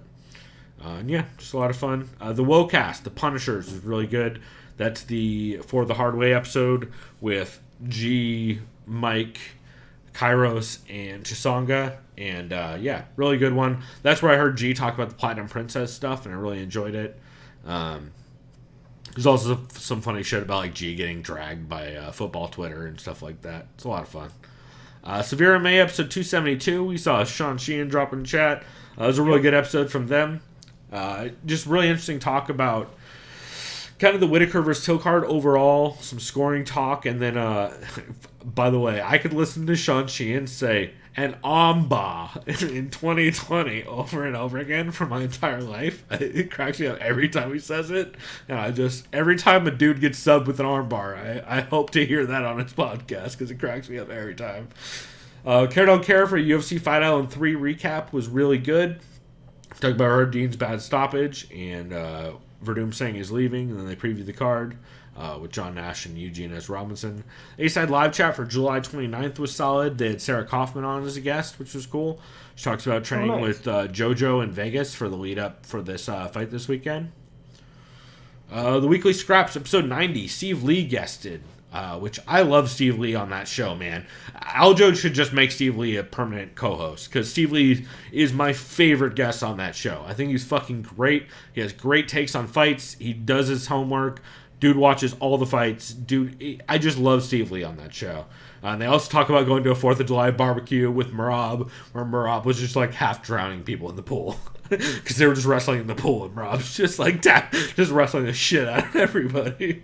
Which is great. Fights Come By, episode 220 was really solid. Shouts out to the Low Line Sidekick Talk. Let's see. Come On Now, episode 105 I really liked. Where Trent Rinesmith talks about, he praises the UFC testing protocols for Abu Dhabi. However, he mentions that a lot of those protocols were all enforced by Abu Dhabi, not the UFC.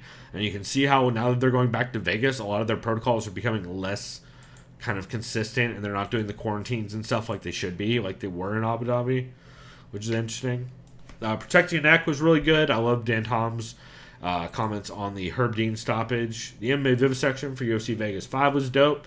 And then lastly, UFC Unfiltered. I rarely shout this show out. I rarely listen to this show unless it's a good guest.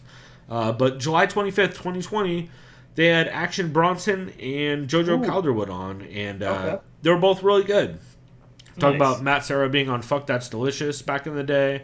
Talk about Action Bronson doing stuff for the UFC 4 game. And then JoJo Calderwood talks about her fight. It's coming up. And there's an interview with Derek Brunson also, but the audio was really rough because of Skype problems. So, but overall, a lot of fun though. Chris, do you have any well-rounded stuff that's not MMA related you want to shout out before we go on break?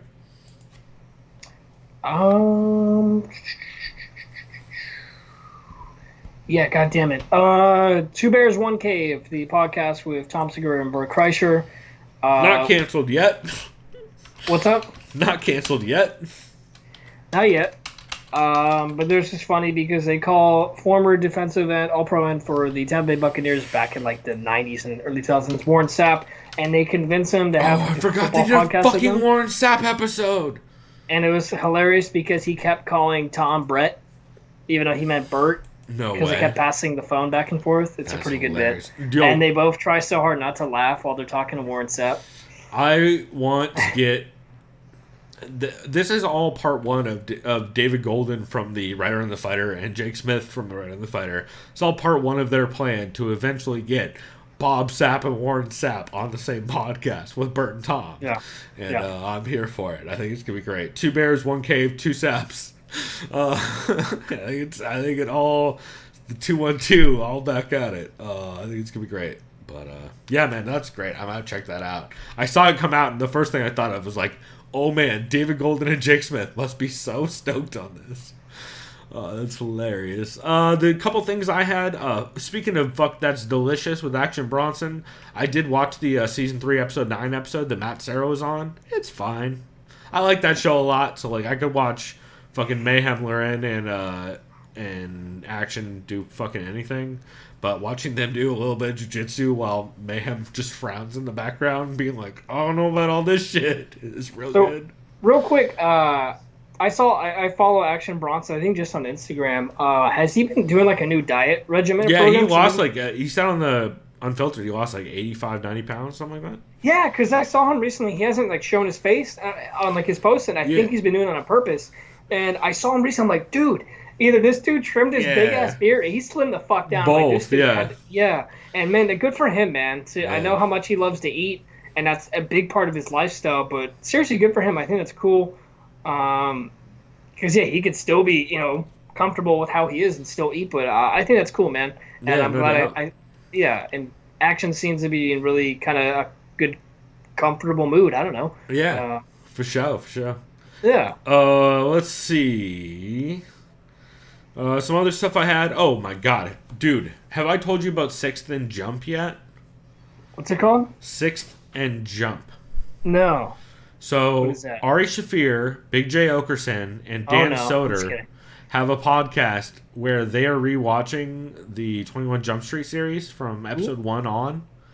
Okay. It's so fucking funny, dude. It's really, really funny. I just got through. I think we just got through the first season. I think I'm like 1 or 2 episodes behind. But oh man, is this show really fucking crazy?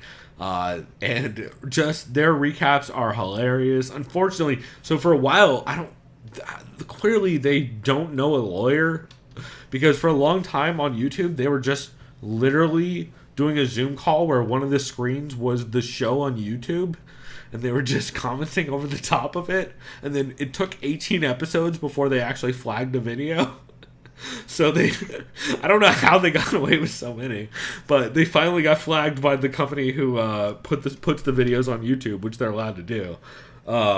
So the format's changed a little bit, but oh man, it's just so much fun. And man, if you've ever wanted to, I thought 21 Jump Street would be pretty bad, which it is. But it's kind of fun. So who co-stars alongside Johnny Depp in that? I can't. Would that come out of like 88, 89? Yeah, it's a bunch of people that like you would barely. Let me know guess, like Ralph Macchio. No. It's like nobody. It's a lot of like character actors that you would barely know. Most of the people you would be like Richard Grieco. No, it's way deeper cuts than that. Like people you like. I can't even remember names off the top of my head. That's how deep they are. Which, by the way, shout out to one of the greatest movie cameos in a while was when Johnny Depp had that surprise cameo in the 21 Jump Street movie reboot. Oh, yeah. Actually, they did a lot of those cameos in that show. Like, the chick who picks up the car is one of the people from the original show. There's actually a decent amount of cameos in that. But yeah, no, Sixth and Jump it's way funnier than it has any reason to be. And I've just been really enjoying it. It's great if you want to just get really high and watch some bad TV and then listen to R.H. Fear and Jay Oakerson trash it. It's a good time. So, and another well-rounded I forgot about. I haven't watched I haven't started the series yet, and during this quarantine I haven't really been into like series. Right, you know how everyone like watches Netflix show, and it's in all fairness it's easy to do that, to binge watch a lot of stuff.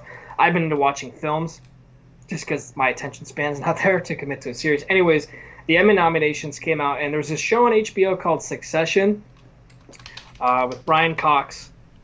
He's been in so many fucking movies. Super Troopers. I know that's not what he's known for. You guys would know him from Scrubs as the curly-haired dude, right? Isn't that Brian Cox? Are you thinking of John C. McGinley? I am totally thinking of John C. McGinley. Okay, who the fuck is Brian Cox? Super Troopers, who plays their chief, their boss. Okay, yeah. Okay, that's you're Brian right. Cox. Okay, you're right. I totally thought of John. Why did I think of John C. McGinley? I don't know. Good actor though too. Was his name Brian? Was his name? His name was Dr. Cox in that show. That's why. Yes, that's okay. Okay. But anyways, the actor Brian Cox. It's kind of John C. a friend of mine recommended the show to me. It's kind of similar to a rich, morally corrupt family that just controls the media. So think Rupert Murdoch and his family. But apparently, it's a fucking fantastic drama. They got nominated for like the most Emmys ever. So I was like, it's got to be good. So I'm gonna check it out. It's on HBO. It's called HBO's Succession. been doing great stuff. So yeah, I know there's another show. Someone told me about called Perry Mason. It's like a detective kind of series. Heard good stuff HBO's about been that. killing it, and HBO Max is rad. I remember I was even watching shit I watched as a kid. I was like, what the fuck? HBO Max has fucking. Dude, I remember they had Samurai Jack. I'm like, dude, this show's actually fucking good, and I'm an adult. Like, they have what? Mr. Show. Mr. Show is the greatest. Yeah, Mr. Show is great. It's the greatest goddamn improv Bob show Odenkirk ever. And David Cross. And shouts out to fuck you to the Emmy nominations. Bob Odenkirk got snubbed for his work in Better Call Saul. Absolutely snubbed. It's a fucking disgrace to the Academy or whatever. I don't know if I've seen only the first 4 seasons of Better Call Saul. Apparently season 5. Whatever. If you've seen Breaking Bad or even Better Call Saul, you know how good of an actor Bob Odenkirk is. He got screwed over. It is what it is. If you've seen him act in the episode of Mr. Show where he's the senator, Mr. Bojangles make me all titillated. Fucking dude, I love Mr. Show. Good God, everybody go watch Mr. Show. You're really sleeping on that show. Hey, do you have any change for quarters? Yeah. Fucking oh my God. I don't know, Chris. Give me a minute. I'm gonna call somebody. Yeah. All right. Well, on that note, I think the only other one I had. Oh my God. So Doug Stanhope. First off, I forgot to shout out last week. Doug Stanhope's new special, "The Dying of a Last Breed," which great play on words, is fucking incredible. He has some of the most offensive bits I've ever heard that are some of the most clever, and you really like. Oh man, good luck not laughing at offensive things when listening to that. It's on Amazon Prime. It's definitely worth watching. Chris, you should check it out. Say it again? Sorry. Doug Stanhope's The Dying of the Last Breed special. And it's on Amazon Prime? Yeah, I think it's like a couple bucks on Amazon Prime. It's fucking hilarious. Good God, does he have some offensive bits? But like, offensive bits with good jokes at the end. So, and also, oh my, I don't want to spoil any of it, but he shopped it around to networks, and everyone was like, "Go fuck yourself." No, absolutely not. We're not putting this out. And so he literally put it out on his own because everyone was like, "No, we're not touching this." And you can tell why almost immediately, and it's great. Oh man, I can't recommend it highly enough. And then also the Doug Stanhope podcast, episode 400, and the follow, or I should say, the Doug Stanhope podcast, episode 400, which I believe is titled "The Incredible Edible Doug," where Doug Stanhope eats not one but two edibles and is so high he can't handle it, and he just like keeps getting confused because he's like, "Where did Chad's shank go? I thought did he leave the room?" And Chaley has to tell him, like, "No, he's on Skype, Doug. He's not in the room." Like, he's that level high. It's real good. And then he does a follow-up episode the next day on his Patreon called episode 13, CILL Your Landlord.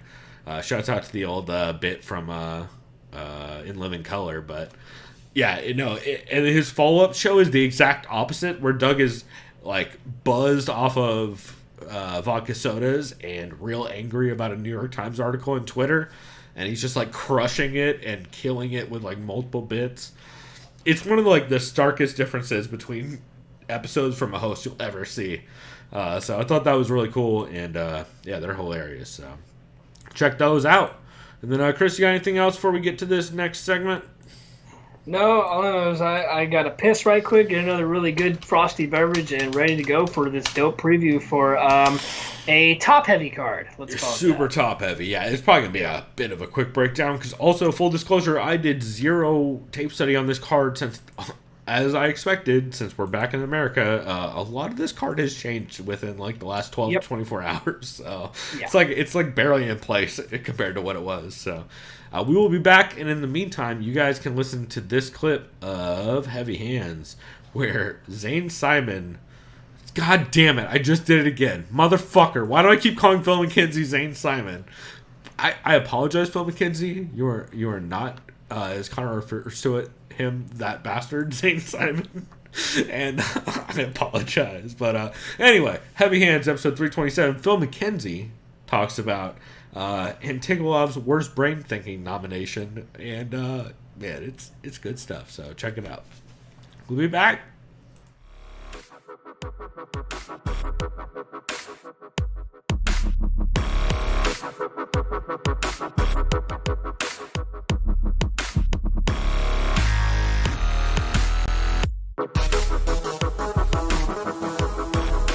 Liked by the sound of violence. Yeah, he's the Cody Garbrandt of submissions. I mean, He's a hero. this one was literally him being in a reasonably loose triangle and then just punching his way deeper into it like he was digging his own grave until he passed out. It was phenomenal. I loved it. It was sort of like the Esparza Rodriguez fight in that it was everything I expected from both men. But wait, it was like this was like the Craig Antigulov fight. Yeah. It's like compressed into one beautiful round. It was great.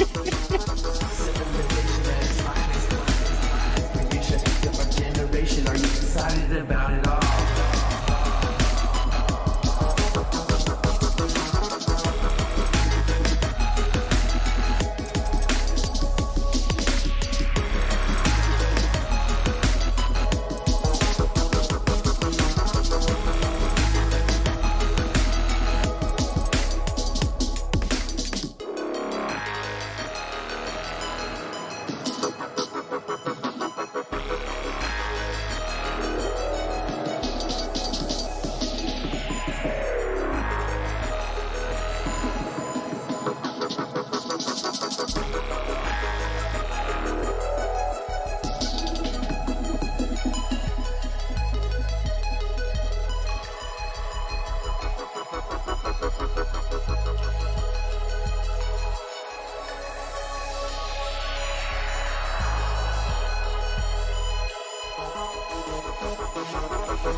by the sound of violence.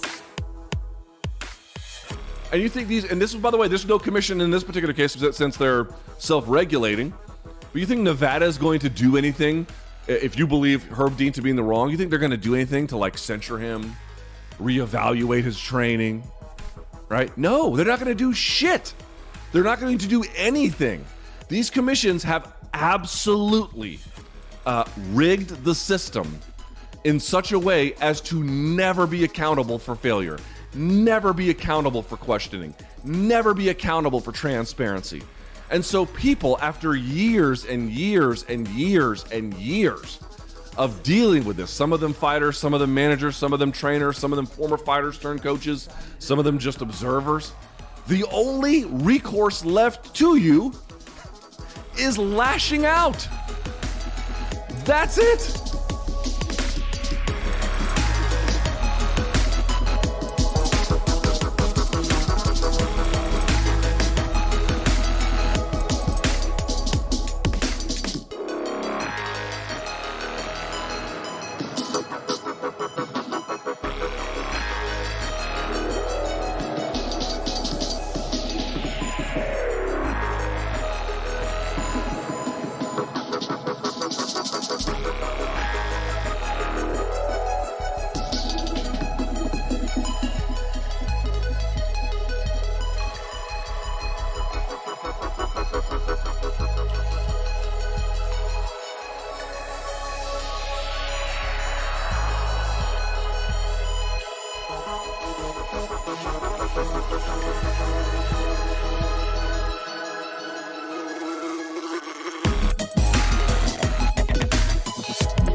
Liked by the sound of violence. Yeah, he's the Cody Garbrandt of submissions. I mean, he's a hero. This one was literally him being in a reasonably loose triangle and then just punching his way deeper into it like he was digging his own grave until he passed out. It was phenomenal. I loved it. It was sort of like the Esparza Rodriguez fight in that it was everything I expected from both men. But wait, it was way like this was funnier. like the Craig Antigulov fight. Yeah. It's like compressed into one beautiful round. It was great. Different generation, are you excited about it all?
By the sound of violence.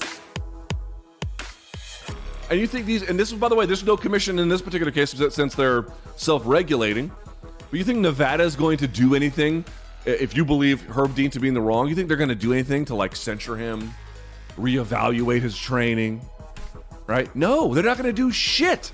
They're not going to do anything. These commissions have absolutely rigged the system in such a way as to never be accountable for failure, never be accountable for questioning, never be accountable for transparency. And so people, after years and years and years and years of dealing with this, some of them fighters, some of them managers, some of them trainers, some of them former fighters turned coaches, some of them just observers, the only recourse left to you is lashing out. That's it.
silence.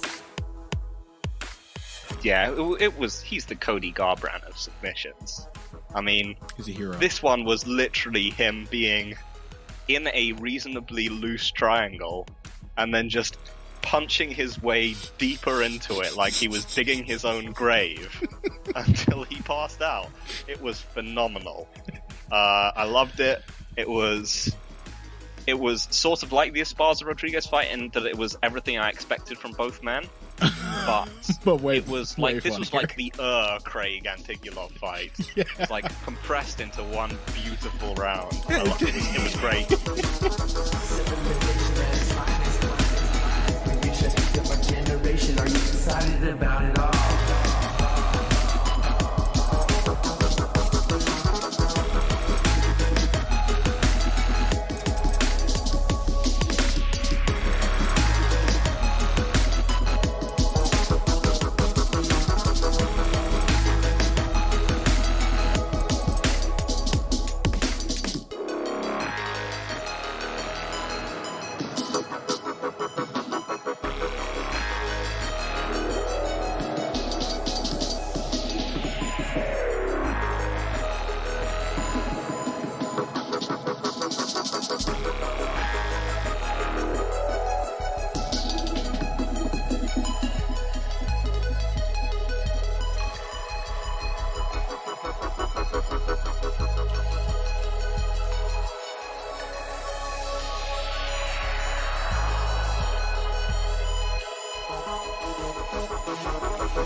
All right, everyone, we're back.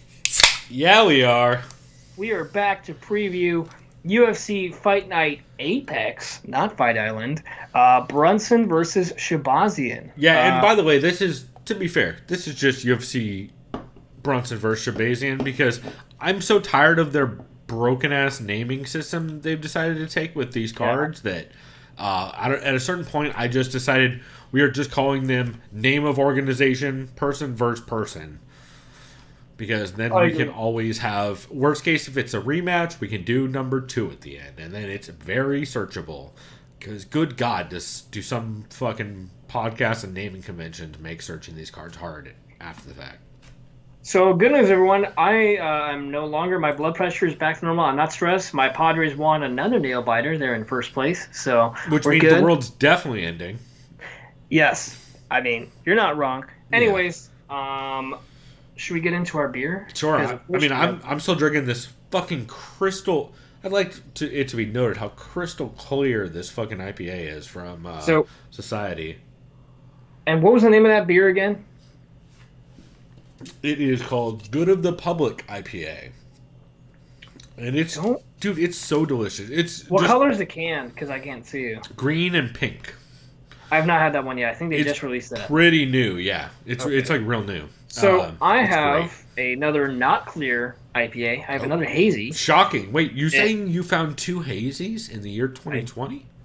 Yeah, right? Imagine that. Anyways, this is another San Diego brewery, Pariah.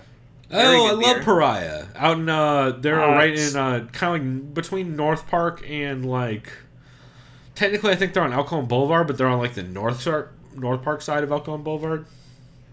I think so, yeah. Yeah. Anyways, I used to be into the Lakers. Is it basketball? Yeah, dude, that's such a good beer. Yeah. I love LeBron, that's my favorite. Hayes. That's one of my favorite beers from them. I had that on tap last time I was there, and it's so fucking good. Of course, they appropriately have the purple and gold of the Lakers. That's right. Describe the style, because it's a wild-ass beer. Yeah, so this is a hazy IPA. It is double dry hopped with, of course, you guessed it again, Australian Galaxy hops. They recommend you join an IPA glass. I'm just going to pour in the same glass I just had. I rinsed it out. 55 IBUs, 7.5 ABV. It says drink within 90 days of date code. I imagine this was canned probably on the bottom within the last 3 months. What's it say? Without the fucking spillings everywhere.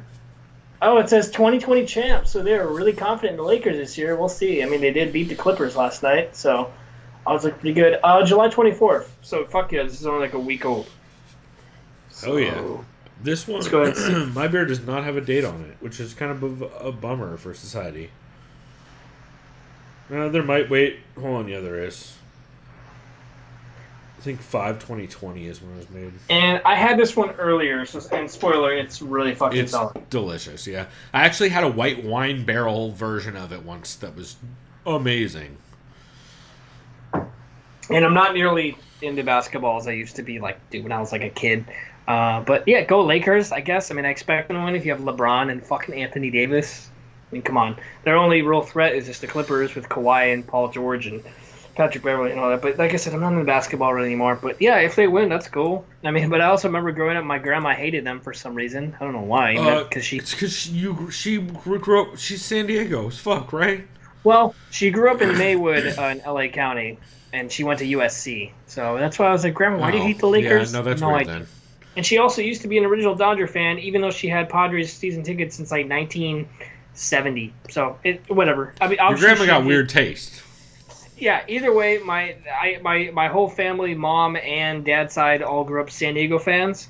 So we all have very low expectations for all San Diego sports. Right. The only silver lining, which is the only way you can leaving, be a fan in this city. the only silver lining with the Chargers leaving is I don't have to worry about that mess anymore and the NFL. Right. Well, apart from the embarrassments afterwards. That's what I'm saying. I don't have to worry about that. Well, I mean, it doesn't make you feel great. No, I don't feel good at all. The NFL's a joke. So, and of course the NHL too. I saw today, like no one kneeled during the national anthems or something like that, and of course I saw. Piece of I love that all the fans started tweeting out pictures of them kneeling. It's fucking that was dope great. as shit. Yeah. What wasn't great is piece of shit. Donnie Jr. was like, NHL, great job not kneeling. Like, what? Like, that's not surprising. Oh, you mean a former UFC event attendee and front row personnel, Donnie Jr.? It's just like It's bad times. Nothing surprises me at this point. But anyways, we're not going to talk about that shit. No, because otherwise it's all going to turn society. into me sounding like the dude from who works at the Burger Shack in Harold and Kumar. Oh, Anthony Anderson. Yeah. Fucking Pookie, let's burn this motherfucker down. Burn this motherfucker to the ground. We burn it down. And he's like, oh, by the way, fellas, it's good you skipped the meal tonight because we had a special ingredient. You can go ahead and semen. stop that. God damn it. Animal semen. Yeah. Just We've all watched seen Harold it. and Kumar recently. We've all seen that it's movie too fun. many times. It's all right. Is this your fucking bush? Yeah. Actually, that one of the last times I went to Comic-Con was the year Harold and Kumar came out, which was that explains how long. To be fair, I did go one time after that. See, but, and you know what's fair about that too? That's when Comic-Con was really good. oh, it was because so dope back then. good Comic-Con was then. No, you They're like no- literally meet dope. Like I met Kevin Smith, just like no line, just walked up to him and had him sign a guitar pick. I met Tommy Lister, aka Debo. He Yeah. was walking around. Met I remember Eliza Dushku, bunch of people. Yeah. Yeah, like that's when Comic-Con was dope. And to be fair, it's everything becomes mainstream, right? Well, all to be the- fair, now it seems doesn't like, even it doesn't even it's- exist anymore. It's cool to be a nerd and like comic books now. All right, Well, now it's just a bunch of fucking TV show showcases. It's like, what Yeah, you guys these are- want to? Yeah. Then all back is I did get to meet the entire cast of Breaking Bad, which was cool because Bob Odenkirk is dope as fuck, and so is Bryan Cranston. So Bob Odenkirk, one of the funniest people on the planet. got to meet him. One of my favorite celebrity interactions I've ever interacted with. So it Dude, was Kevin cool. Smith's got to be mine. He was the Yeah, nicest I dude love I've ever that. met. He's cool as shit. So Cool, man. Well, now that we've gone through all that, why don't we go ahead and get into this card, which only a 10-fight card, man. I did not know that, so I did not do any research. Does the going standards into what, like this. 13 fight? I'm guessing, yeah, normally it's like 13-ish, and I'm guessing most of this is because of dropouts, because they lost, I mean, shit, I can't even add up how many fucking fights were supposed to happen on this card. Because at one point, it was supposed to be Joanne Calderwood, and, wait, no, it's supposed to be Jennifer Maya and Viviane Araujo originally on this card. With like, and Holly Holm was supposed to be on here. The title shot. Yeah, this card is totally changed from what it originally started at. But we will go ahead and break it down as it exists currently. I have a combination of Wikipedia and Tabology pulled up because, like I said, these fights have been dropping out like almost hourly. So I'm going to try and bounce between them. And hopefully we'll have actually accurate names and shit. But yeah, should be interesting. So first fight up we have is a men's featherweight bout, or is it bantamweight? I see it at Bantam. Thank you. Bantamweight bout between Chris Gutierrez, or Chris El Guapo Gutierrez. Nope. You can't be named El Guapo in MMA. There's one El Guapo. He's retired. He's bald, and he's white as shit. I know. Yes. Good old boss. Bangita. No. Or dangita. Going up against Cody Durden. By the way, I'd like you to look up Cody Durden's nickname. You know, Do they list it? Do they not list it? I don't see anything listed. Okay, I don't know if it's official. I hope it's not Tyler. Dude, I was gonna say I don't see anything official, but 100% I've heard everyone calling him Cody Tyler Durden this week. I don't know if that's official or not, but I guess you kind of have to do that. You have to, right? If you literally, there's a movie about fighting that has your last name. It's like how I would have to go with Little Eagle if I ever fought. It's a terrible Mike Goldberg reference. Anyway, yeah, man, I think this is gonna be a fun as hell fight. But I'm leaning Chris Gutierrez by leg kicks TKO now. I don't know. I got Gutierrez versus via decision just off scrappiness. I've done full disclosure. I've done zero tape study for this card. Yeah, Cody Durden. I want to say I've seen Cody fight before. I think it was in Valor a while, or maybe SCL. One of those a while. No, it wouldn't have been SCL because I didn't see the cards that I see listed for him. So yeah, it must have been in one of the Valor fights.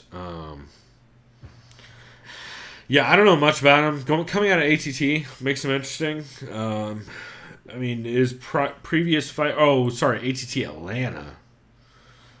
That's interesting. Yeah. I mean,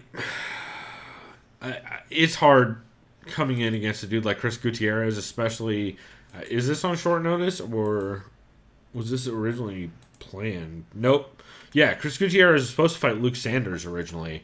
Luke Sanders dropped out, which explains this matchup. Okay.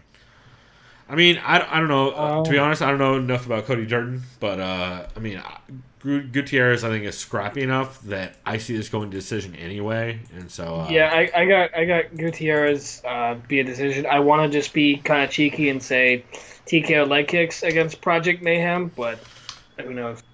Yeah, and again, we are 100% MMA mathing most of this card, at least the ones we haven't seen. And again, it's because a lot of these matchups changed within the last 3 or 4 hours. It seems like, or at least the last 12. So I have not had time to do the tape study required. And then again, this is also one of the cards that I don't know how much my tape study would help you. So if you guys want in-depth tape study, obviously go to people like the Fight Set, who are actually going to do real ass tape 100%. study. So I will give you now, and I have Gutierrez by decision. The odds brought to you by Sheamus. I gotta imagine, yeah, it is. Shouts out to him in the background with the yellow picture, and shouts out to Gilbert for painting that. Man, missed that guy. So we got Chris Gutierrez is a favorite at minus 285 to a plus 257 over Tyler Durden. I mean, you got to figure just experience and grit. Gutierrez is one of those dudes who's scrappy as fuck, is going to just put his chin down and catch a lot of shit on the forehead and march forward. And I think that's a hard matchup for any debut fight, especially on shorter notice. So. Yeah, especially if you saw Gutierrez's last fight. I mean, fuck, dude. That's like some Gaethje, Luis Palomino shit. I mean, he's just scrappy as shit, and he's always been that way. So I think it's definitely going to be interesting. So next up, we have a men's featherweight bout between Jamal Pretty Boy Emmers going up against Vincent the Anomaly Cachero. I think I said it right. Jamal. I can't tell you. I mean, I don't know. He's from America, so sure. You said it right. You're from America. This is America. Jamal Emmer. That's how that works, right? Yeah, I think so. Yeah. He had his UFC debut. He lost a close split decision to Giga Chikadze. Yeah. Which, he's spectable. Fucking Giga is a beast. And Vincent Cachero, last time we saw him, this is his UFC debut. God damn it. Yeah, there's a lot of double dry hop, dude, making me burp. God damn. Yeah. Also, they tend to make double dry hop beers super effervescent because, otherwise it's going to get so I was drinking warm. one earlier. I'm like, dude, this is like a meal. This last beer I was like fucking chugging because it was so tasty. This one's just, you gotta take your time. Yeah. We both had Gutierrez by decision, right? Mm-hmm. All right, cool.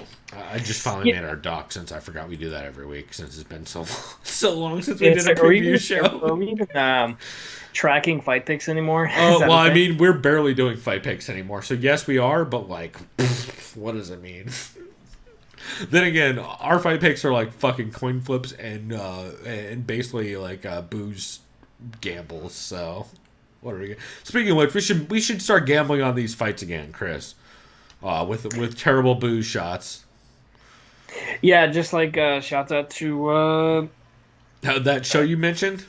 Yeah. I got it. Simply MMA. Yes. Thank you. Do they do the same kind of thing? Yeah, they do. They their whiskey shot, and then after that, because after they do their shot, they do fantasy pick'ems.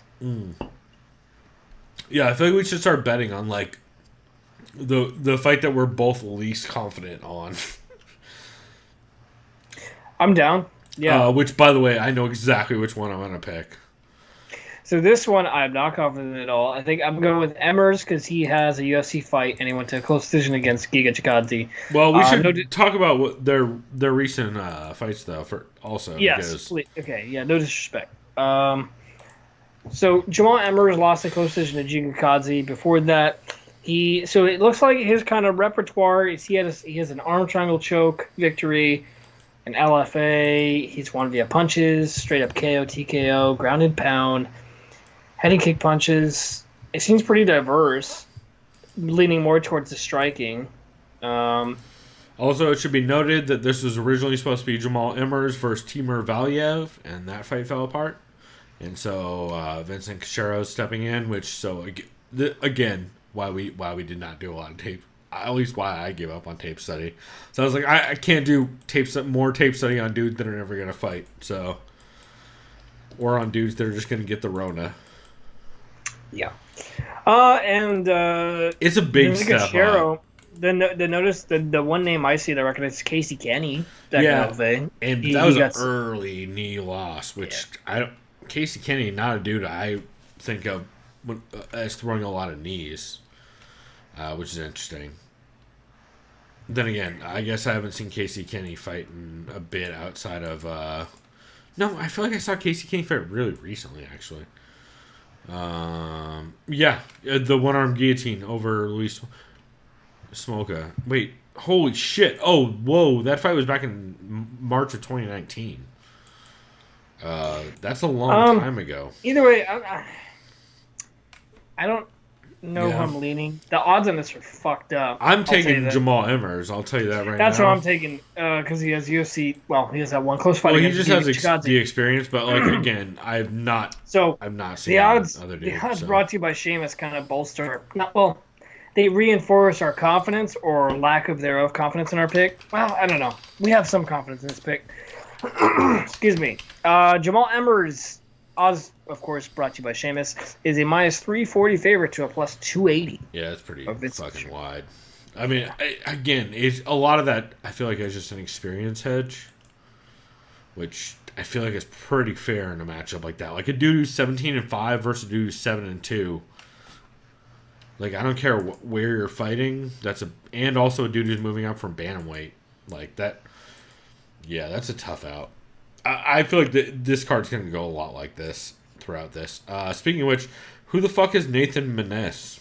Or Nathan Manis? That'd be my guess. Sure. But he was originally supposed to face Ray Borg, who had dropped out of this card.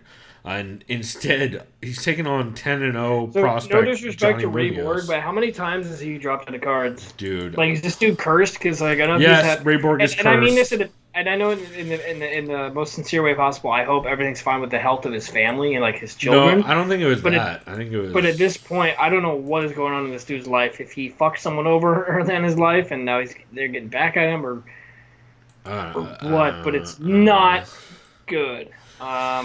If you're dropping out this often. I mean, it's got to hurt your bottom line either because you're doing the camp still, so like you're losing money every single fight camp, and you're only fighting. Like he's got to be in the red. I say this in the most respectful way possible because obviously I'm never going to be a professional fighter. Not ever did I ever imagine I want to do that because I'll never do that. But my point of view and my advice to him is I'm never going to tell someone to retire because you should only retire when you feel like you should. But at this point, he should have some shit lined up if it's this consistently that he's not. I would like to hear Ray Borg start a podcast. I think that'd be interesting. Whether he has shit to say or not, get a co-host who does have something to say if you don't have anything to say, and sit the fuck down on mic because people would like to hear questions at you. Yeah. Like, people like Ray Borg. People know his story. He's an interesting guy. Similar to I would compare him to, like, get yourself a Karen Bryant in the same way that Alan Joban got a Karen Bryant on a show. Yep. You know, like, if you want, that is an easy way to have at least an outlet to be able to do. And I know he has a lot of stuff going on at home, so, like, I know not everybody has time to do that shit. But, like, say you do it twice a month, man. You can do an hour twice a month. That's easy. That's every other week. You can do an hour every other week. Okay. Anybody can do that. So, yes. Please happen to that. I don't mean to be disrespectful. Can I give you breaking news, which is absolutely bananas? God damn it. Okay, who This is good, though. What? What do you mean okay, by spoiler good? alert. Okay, this is a great fight. Okay. But 1,000%, and I think I've said this is my future 185 champion. So breaking news, officially slated for UFC 254 on the Khabib vs. Gaethje card. Did they already give Edmund Shahbazyan the title? No. Robert Whittaker, Bobby Knuckles will be fighting Jared Cannonier. That's the fight you kept asking for last week, right? Or Yep. when we talked about it on Sunday. I'm telling you right now, Jared Cannonier. I'm sorry, Dog, Bobby. I don't is like gonna that. knock you I don't the like fuck that out. fight. I don't like that fight. And Jared Cannonier, I think, is going to knock Adesanya the fuck out. Dude, I don't like. Why would I'm telling you, Jared Cannonier is the future champ. I'm sorry. Why would they not do Hermanson and fucking Whitaker? Why would they not do that? That's the fight. Hey, Chris, they're doing Hermanson Till. I know. Spoiler alert. They don't like Robert Whitaker. I get it. He's talking about head trauma too much, and they don't like it. I get it. Yeah. See, everyone's comment: Jack versus Till? Question mark with the eyes. 100%. No, whatever. By the way, who do you like in Till versus Hermanson? I think I kind of take Till. Oh, really? You take the guy who can't wrestle against the guy who can wrestle? Yeah, I don't know. I want to say Hermanson though, because it's jiu-jitsu. Then again, I don't know. I have the worst reads on Hermanson, to be fair, or on Hermanson. But bro, MMA math, Till beat fucking Gastelum. Yeah, so Hermanson lost to Jacare. No, what do you mean? He beat the brakes off Jacare. Oh, not Jacare. Who did he lose to right after That's that? a one-sided. It was Cannonier, right? Yeah, that's what I'm saying. Cannonier is the future champ. He literally murders everyone he faces, except but for also like Dominic Reyes. But that was a light heavyweight. So but also like Hermanson has like, yeah, I don't know. Well, Hermanson's like good everywhere. I don't hate that matchup. I just think it's not fun. Yeah, it's not fun. Yeah, 185 is filled with too many likable people. Well, not just that. It just kind of like it ruins one of the two of those prospects because one of them is going to get exposed in a bad way. I actually thought they were going to do Cannonier Romero, but that does nothing for Cannonier because Romero's lost 4 fights. Romero is like not even on the like he's taking time off or something right now. And by the way, I think Cannonier beats Romero anyway, 1,000%. I don't think Romero ever takes that fight. Yeah. No, he didn't take that fight. Cannonier hit so fucking hard. I mean, Romero only really takes title fights right now. So, yeah, he's like, I'm the people's title fights. champ. Yeah, title fights are #1 contender fights. Is all it takes. He's Which, like, to be fair, El Campeón de Gente. to be fair, I'm not if I was him, I'd be sitting the fuck out until and waiting to see what happens with Romero or with Till or not Till with Kosa and for Bobby, dude. Oh man. I don't know, man. Anyway, back to what we were talking about. I just had to say that because I just got announced. I'm like, holy fuck! Yeah. And remember, I think that's that what I was bums me talking out. about too. We talked a lot about that last week, and I talked about how I think that's absolutely not the matchup to make right now. Because I don't think it does. Credit to Rob Whittaker. The dude clearly doesn't give a fuck. Dude, He's like, whatever, dude. And also, like, that's a hard matchup for both. Like, that's a wild matchup. But I don't feel like we learned anything from that matchup. I could be wrong, but like, man, I feel like we would learn so much more from like a Whittaker versus Hermanson or like a Till versus. But we're getting Till Hermanson, so we'll just have to just sit the fuck back and shut the fuck up. Yes, dude. But like Till Hermanson is like, man, y'all just want to kill Darren Till as a prospect like forever. And see, that's the thing too. Say Till does beat Hermanson. He looks pretty backed up there in the top 5. Dude, I would be, yes, absolutely, but I would be super surprised if he can deal with the wrestling of Hermanson. No, I think Hermanson takes that. Just on size alone, like, I think that's a problem. And you know what? These are like good MMA problems, like how stacked those divisions. Like 155. Yeah, I mean, 185 is doing way better than it's ever done, but. Yeah. In a long time, really, which is interesting. So, anyways, let's keep chugging along. We have Nathan Manis versus Johnny Munoz Jr. Venmo. How do you say Venmo? I'm gonna call him Venmo. That's his nickname, Venmo. Okay. Johnny Venmo Jr., who's 10-0, going against. Is it Venmo? Nah, I'm calling him Venmo. Can Venmo me after I choose him to win. Spoiler. Nathan Manis, last time we saw him, this is UFC debut. Is this Johnny Venmo's debut too? Probably. It is. 2 debuts. Wow. AKA a fucking. AKA a stacked card, clearly. Yeah. I'm going with Johnny Venmo for no reason at all. By the way, I do fucks with the name Sequence Jiu-Jitsu, spelled CQUENCE. All right, dude, I'm picking this motherfucker right now. That's hilarious. I'm not picking him because he is Norco Northern Colorado, because that's not a thing. No. Norco the painkiller. Oh, actually, no, you're right. It is absolutely probably Northern Colorado, right? Oh no, Norco, California is actually where he's located out of. All right. So he's just on all the painkillers, on all the Norcos. Yeah. All right. I got Johnny Venmo. Wow. No fucking reason at all. He is 7 fights. And he likes rear naked chokes. There's one other fighter out of this gym on Tapology, and he's 1-0. Okay, never mind. To be fair, it's just a really new gym, so I'm sure he came over from somewhere else. But. You know, maybe he's like Edmund, where it's like your coach is not good, but you have like one golden egg in your basket. No, to be fair, Edmund's a good coach, just not in MMA. Or at least only with one person in MMA. Also, I heard Conor Rivas this week pose the question, wait, did Edmund intentionally make Travis Brown worse because he loved Ronda so much? Which is obviously not true, but it was so funny to hear him go through just like this. It's so funny. It's so funny. Oh, I love it. Yeah, 100%. No. Yeah. I have Johnny Venmo for no absolute reason at all. Yo, I'm gonna take Maness, and I feel like this should be part one. I feel like this should be part one of our bad bets for this card. Okay. So, Chris, what is the bet gonna be? Okay, and since this is for some fucked up reason, I keep getting an advertisement on Instagram for 99 liqueur. Oh, like the bananas? Yes. Or like the apples? Like I love that shit, actually. Yeah, basically the stuff that homeless people drink. Well, it's homeless people or people who need like really bad chasers. Or like not chasers, but like mixers. Like that shit is awesome if you want like a banana my time. Which is why generally I don't need a chaser because I'm actually probably insane. I should probably get the net. But either way, because I'll probably lose this bet.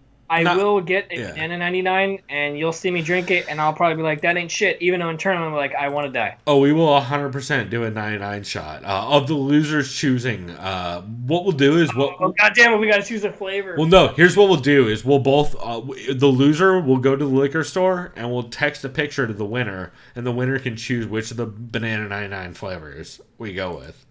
So basically, it's just either you or I just going, okay, these two look terrible, so choose. Well, I'm saying, like, yeah, you either I'll text you a picture of the ones near me, or you'll text me a picture of the ones near you, and then we'll choose. Okay. And that'll be dumb as shit, but really funny. Yeah, it's fucking dumb. I have zero faith. I'm going to go Menes via decision, but, like... I'm going Johnny Venmo here. The odds brought to you by Seamus. Johnny Venmo. I love it. We got... Nathan Menes at a minus 140 to Johnny Venmo at plus 120. Oh, that's gonna sting a little bit, just like that 99 liquor. Bow, bow, bow. Shouts out to this so next stupid. fight, which is bantamweight. Oh, is Frankie Saenz? Okay, so I did look this up, and Frankie Saenz is still fighting. It's the other. So dude who dropped out. Why does his photo look like he's on the set of Cobra Kai? I mean, because he is or will be. Okay. And then Jonathan Martinez reminds me of a kid I went to high school with. Actually, no. It looks like he's on the set of either Kingdom or he's on the set of oh God, what's the it's not Supreme Champion, but it's like Supreme Champion. Anyway. Kingdom. The one with Squeak. I don't know. Yeah. So, and then Jonathan Martinez reminds me of a kid I went to high school with, or Blake and I, well, Blake mainly called him this. Well, I guess I'm snitching on him now. Whatever. Well, only if it's racist. No, it's not racist. I know it's not racist. I know Blake. He called him Jonathan Fartinez because this dude always smelled like shit. Wow, shots fired. But again, there's a bunch of Jonathan Martinez's, so go figure. I mean, wait, are you saying there's more than one Jonathan Martinez in the world? No, it's clearly just this guy named Dragon. Okay. So we got Cobra Kai, Frankie Saenz going to be good, Jonathan Martinez. First off, shouts out to the MMA gym, Different Breed MMA. It's a good name. That is. Do they face the pain? All right. Oh boy. So Frankie Cobra Kai Saenz clearly fights in Arizona if he's still at Fight Ready, because just look at that logo. So last time we saw Frankie Saenz, a scrappy veteran, he got knocked the fuck out by Chito Vera. Which, dude, Cheeto, that was in the middle of Cheeto's giant run that he was in 2019. Shouts out to Chito Vera. I think that was the start of it, actually. Yeah, and shouts out to Cheeto getting that fight against Sugar Sean O'Malley. That's going to be interesting. It'll be... I still don't know how I feel about it. But yeah, Frankie Saenz was in the middle of that run that Cheeto had between let's see, Waluigi Buren and Andre Ewell, where he went on a 5-fight win streak with all finishes. No, I'm glad you said Waluigi, because we still got to keep our podcast nickname strong. I mean, that's what makes it fun, right? I mean, come on now. 100%. I mean, we're no Dan Tom when it comes to podcast nicknames, but yes. we try to keep it powerful. We try. So Jonathan Martinez, last time we God damn it. I don't approve of any of this. Nah, I'm not going to go down. I'm going to go with whatever. Dragon Dude. Last time we saw him, he lost a close decision to Andre Ewell. Let's go with Dragon Dude. Yeah, Dragon Dude. I like it. It's so fucking generic. It's great. Jonathan Dragon Dude Martinez. Also, yeah, that's real good. Also with a win over Waluigi Buren. Yeah. Although, who doesn't have one? You're not wrong. And how is it's like you say who doesn't have this dude's only lost twice. What the fuck? Yeah, but I know. And to be fair, it's because he's got fucking rough matchmaking. He's not fighting. Whatever. Same with Andre's soccer mom. 3 times. He lost also to Roland Die. Oh, D-Die. We call him D-Die. Yeah, D-Die.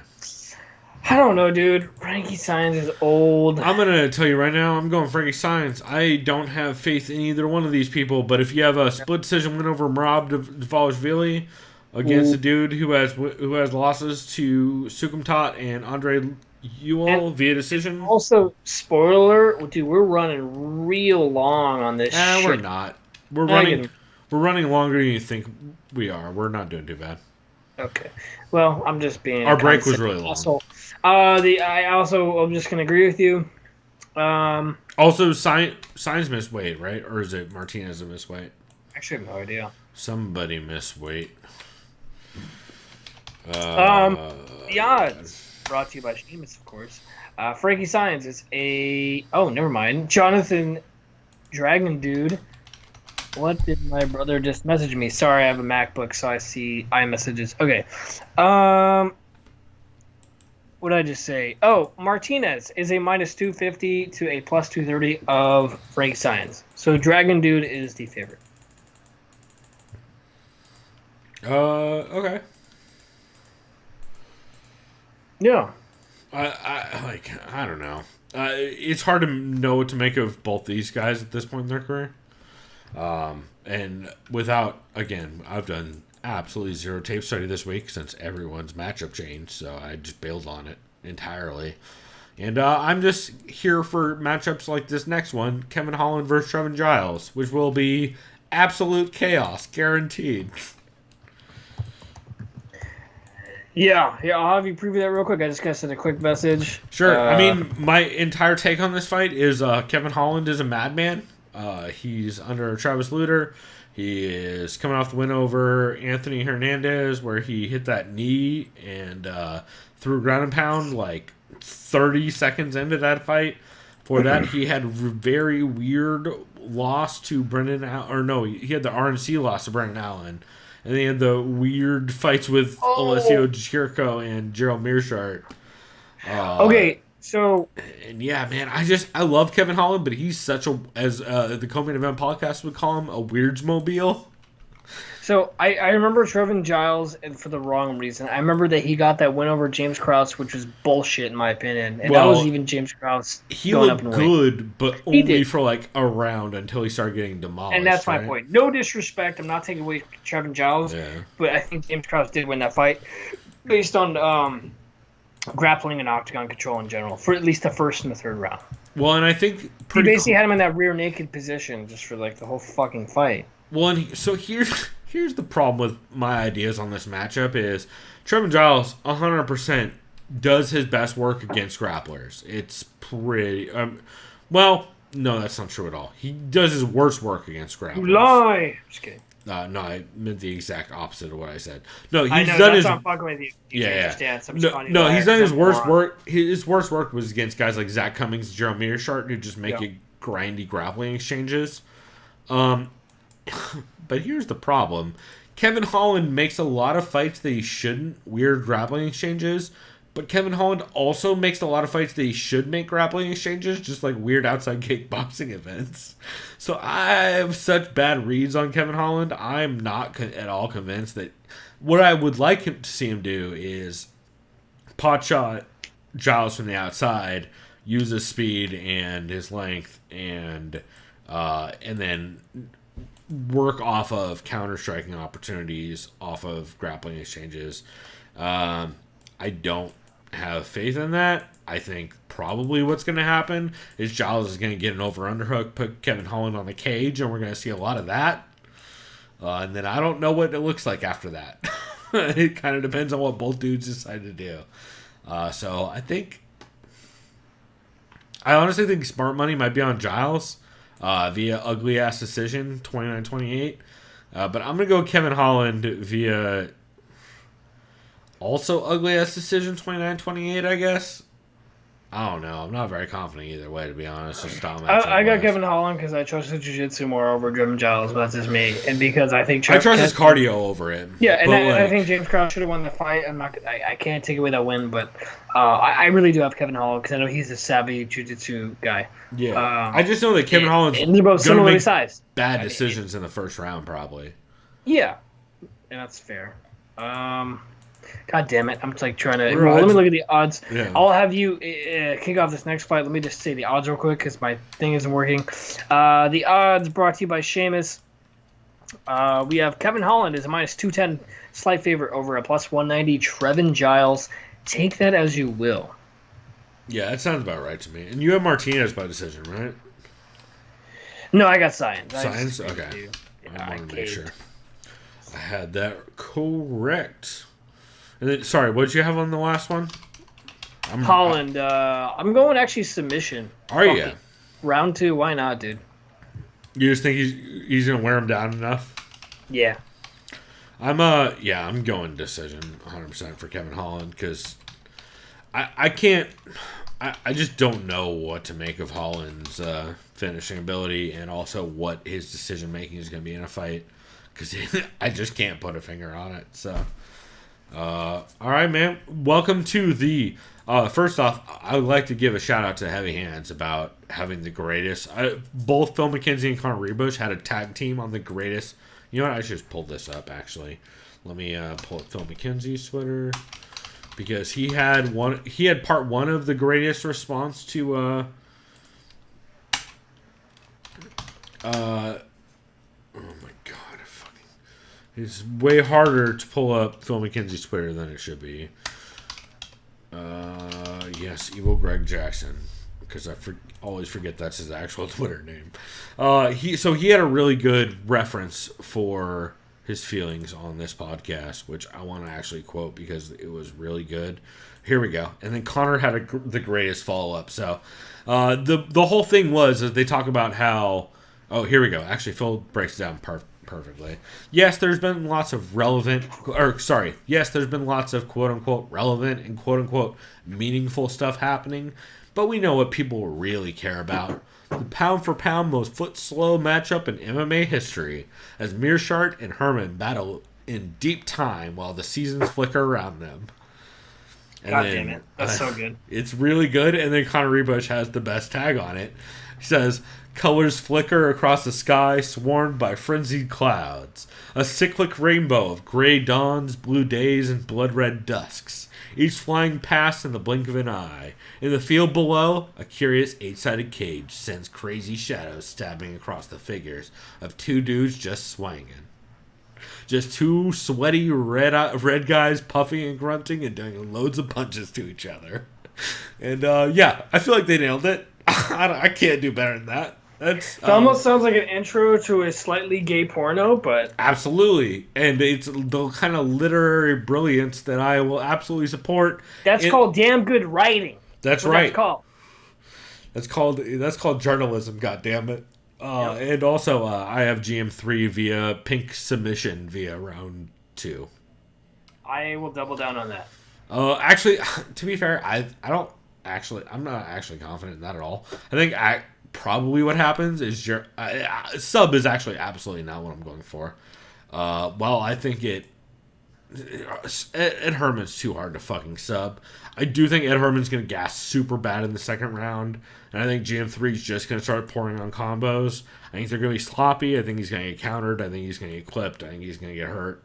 Still think he's going to pull out a win. Probably TKO late second, early third. That's how I'd have it. So I'm going to go GM3. I'll go second TKO.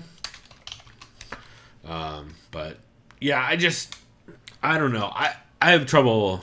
I love Ed Herman. I love Ed Herman. But yeah, this is exactly the kind of matchup that if he doesn't swing and bang and land a hook off of his back against the cage, I think he's in trouble. And you said you had GM3 via sub? Yeah. Well, sub's not a bad call, dude. Yeah, I'll go with it. I like it. The only thing is, like, Ed Herman's notoriously kind of hard to sub because he has, like, 0 neck. And he also just, like, doesn't... a lot of his wrestling engages are just, like, tossing people off of him. Yeah. But then again, if you're subbing dudes like Deron Wynn, like... Deron Wynn's a tough fucking out, so... Shit. Yeah, most definitely. Pardon the noise. The odds... So you're leaning sub on that? Do you have a round? I mean, bro, in a 3-round fight, it's kind of bullshit if you just say round 3, so that's why I always have to go round 2. Well, especially for subs, yeah. And especially against like Ed if it Herman's was a knocking 5-round fight, when I go for subs, I just go round 3, round 4. Right. If you're going for round 3 you'll sub, never call knockout for round 5. Like, granted, it happened. And round 3 subs are just generally like volume attrition. Wear them out subs, first. Yeah, attrition. Wear them out first. It's like Khabib subs, right? Like yeah. The odds brought to you by Sheamus. It's pretty fucking close. Right. Shouts out to Sheamus. Shouts out. We got Gerald Mearshart is a favorite at -150 to +140 over Ed Herman. So take that as you will. Wait, Ed Herman's a favorite? No, I said Gerald Mearshart. Oh, okay. Is the favorite. Sorry, I misheard -150 to +140. Okay, that's about where I said it was close. Yeah. This next fight, and I do recall these. By the way, this should this be our other bet of the card?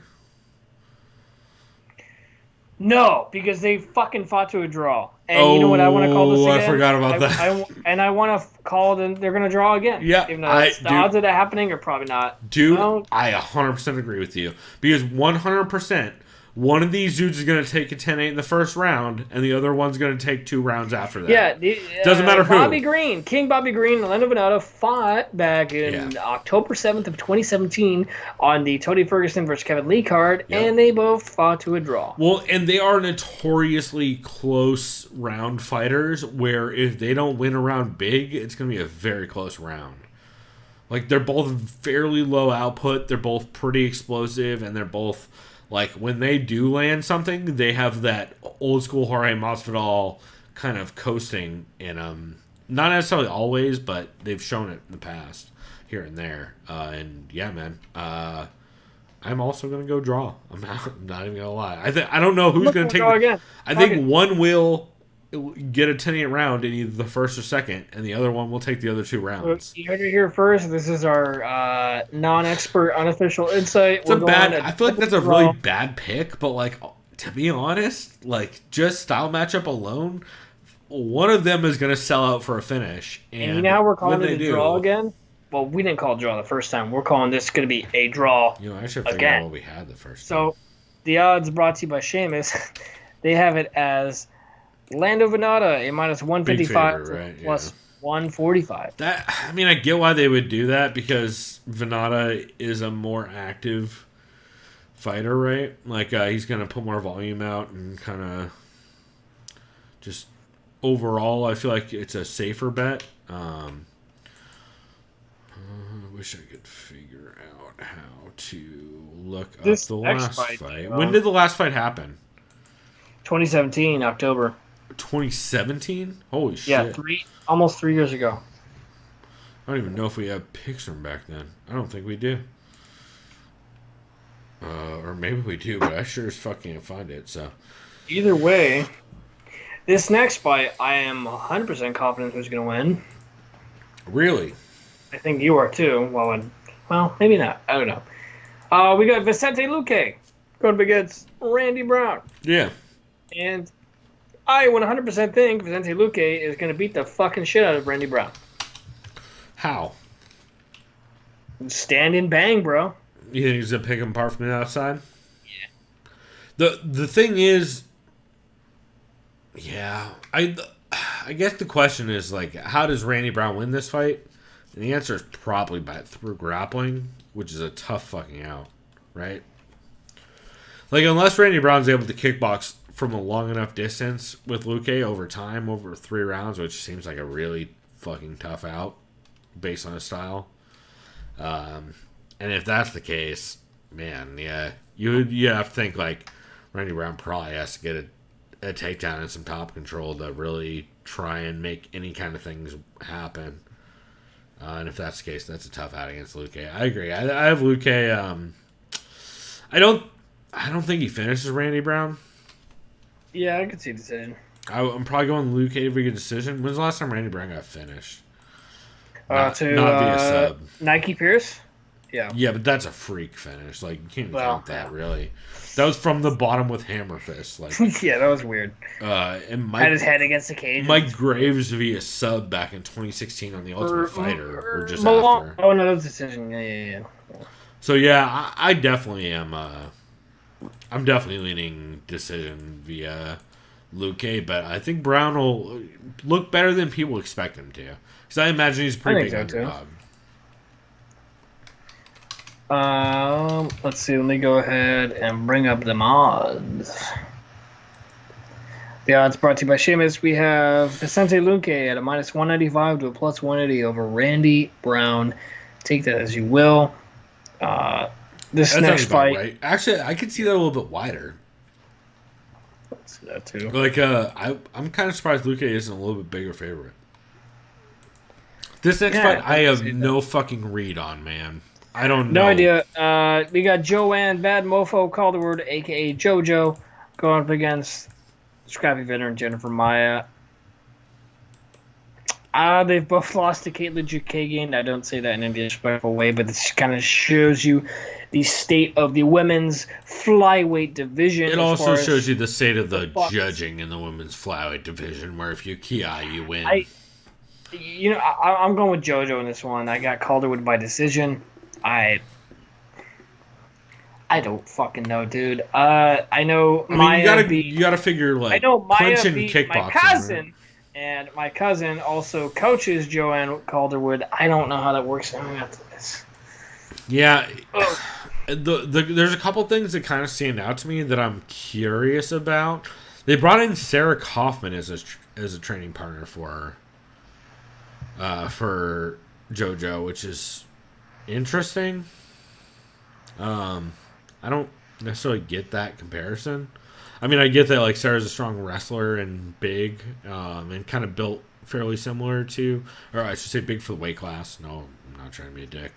I'm a big Sarah Kaufman fan. Actually, I'm a huge Sarah Kaufman fan, but it's interesting. The thing I don't, JoJo is kind of a X factor still to me, because I still don't consistently know where she's at. Like, that fight with Andrea Lee was real close, and she did a lot of good things, but also Andrea Lee did a lot of things that were not in her best interest. And similar with, like, the Ariane Lipsky fight, like, JoJo was just able to absolutely smash her on top, which I don't think she'll be able to do against Jennifer Maia. I also think people sleep on Jennifer Maia just because they don't know shit about Jennifer Maia. Yeah. I honestly, I'm gonna take Maia via decision. It's not a bad call. I think she's just gonna out-grapple Calderwood over 3 rounds. I don't know of a fight that, like, what fight has Calderwood had against a good grappler where the person tried to grapple her consistently over time? I would just say Cynthia Calvillo. Yeah, how'd that turn out? Oh, that's right, she lost. Yeah. Well, good point. Well, sorry, I was answering a question. Andrea Lee is the other one, but Andrea Lee kickboxed the entire time. Yeah. So yeah, that's not a bad call. And, like, Ariane Lipsky, she out-grappled Ariane Lipsky, but, like, in retrospect, that isn't the same as grappling against Jennifer Maia. Jennifer Maia is a very, very well-touted shoot-to-box fighter who has looked really good in Invicta. I mean, she has wins over Alexis Davis and Roxanne Modafferi. The loss to Liz Carmouche via decision is, like, Liz Carmouche is a bad matchup for a lot of people, especially that weight class. So, yeah, I honestly, if JoJo can keep it on the feet, I think JoJo absolutely takes it. And if Jennifer Maia doesn't choose to, she also, to be fair to Jennifer Maia, she has a tendency to mostly play a boxing game. She has, and that's mostly what her game is built on. But I think if she really were to push a grappling game along with her boxing, I feel like mixing that up against JoJo is going to be. I feel like that's the way to beat JoJo, is to mix that shit up. Is to blend takedowns and striking, and over time, like, I feel like if Andrea Lee did a tiny bit more of that and had a little bit more success, she would be doing real well with it. But JoJo's really improved a lot of her skill set, and between each fights, we've been seeing giant leaps and improvements. And especially since she's training with John Wood, who she's engaged to out in Vegas. It'll be interesting. This is going to be a big moment for JoJo, win or lose. I feel like this is going to be a really kind of a determining factor in where her career is headed, at least in the near future. So, Yeah. This is just a. This is the. What do you call it? Cornerstone fight? It's definitely a turning point, right? Turning point fight. Like, I wouldn't even. I know where you're looking for. I can't place it either, but it's not either of those. But I feel like it's definitely one of those like show out moments for both these women, where like someone can make a name for themselves and get a title shot right off this fight. Yeah. Pretty clearly. All I'll say is, and I wins this, also good think luck to you if you get a title shot. Well, and the thing I'm worried about is like I think this might turn into a kickboxing bout, which I feel like JoJo will take. Jennifer Maia does tend to kickbox. I'm gonna stick with JoJo just because that's my initial. I think it's smart. I think that's actually the better read. It's just I just feel like if Maia was to at all start blending takedowns with strikes, which she can do and she's shown she can do in the past, she doesn't naturally tend towards it. But she's shown in the past. I feel like that can really kind of disrupt JoJo's game. I imagine JoJo's a favorite, though.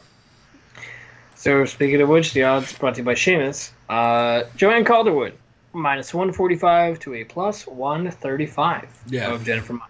I mean, she's much more known name. She's on a more notable winning streak. Makes sense, but I'm just saying, if Jennifer Maia decides to blend her game a little bit more, like she has in the past, and rely a little bit less on just kickboxing, I think this could get real interesting real quick if she just makes it ugly. So, this brings us to the main event of the evening. I've already had my mind made up on who's going to win. I'm still adamant in my choice of who's going to win. Let's just go ahead and say Derek Brunson is basically all of his losses. He's lost to just killers, you know. Yep. Adesanya, Jacare twice, especially Anderson recently. Silva, but he fucking beat Anderson Silva. That was a bullshit decision. Well, right. Yeah. Like most Anderson Silva decisions in recent history. He lost to Romero. That was fair. He got knocked out. The first Jacare, I was thinking of Anderson Silva. Kendall Grove. Goddamn, that was 2012. Jesus.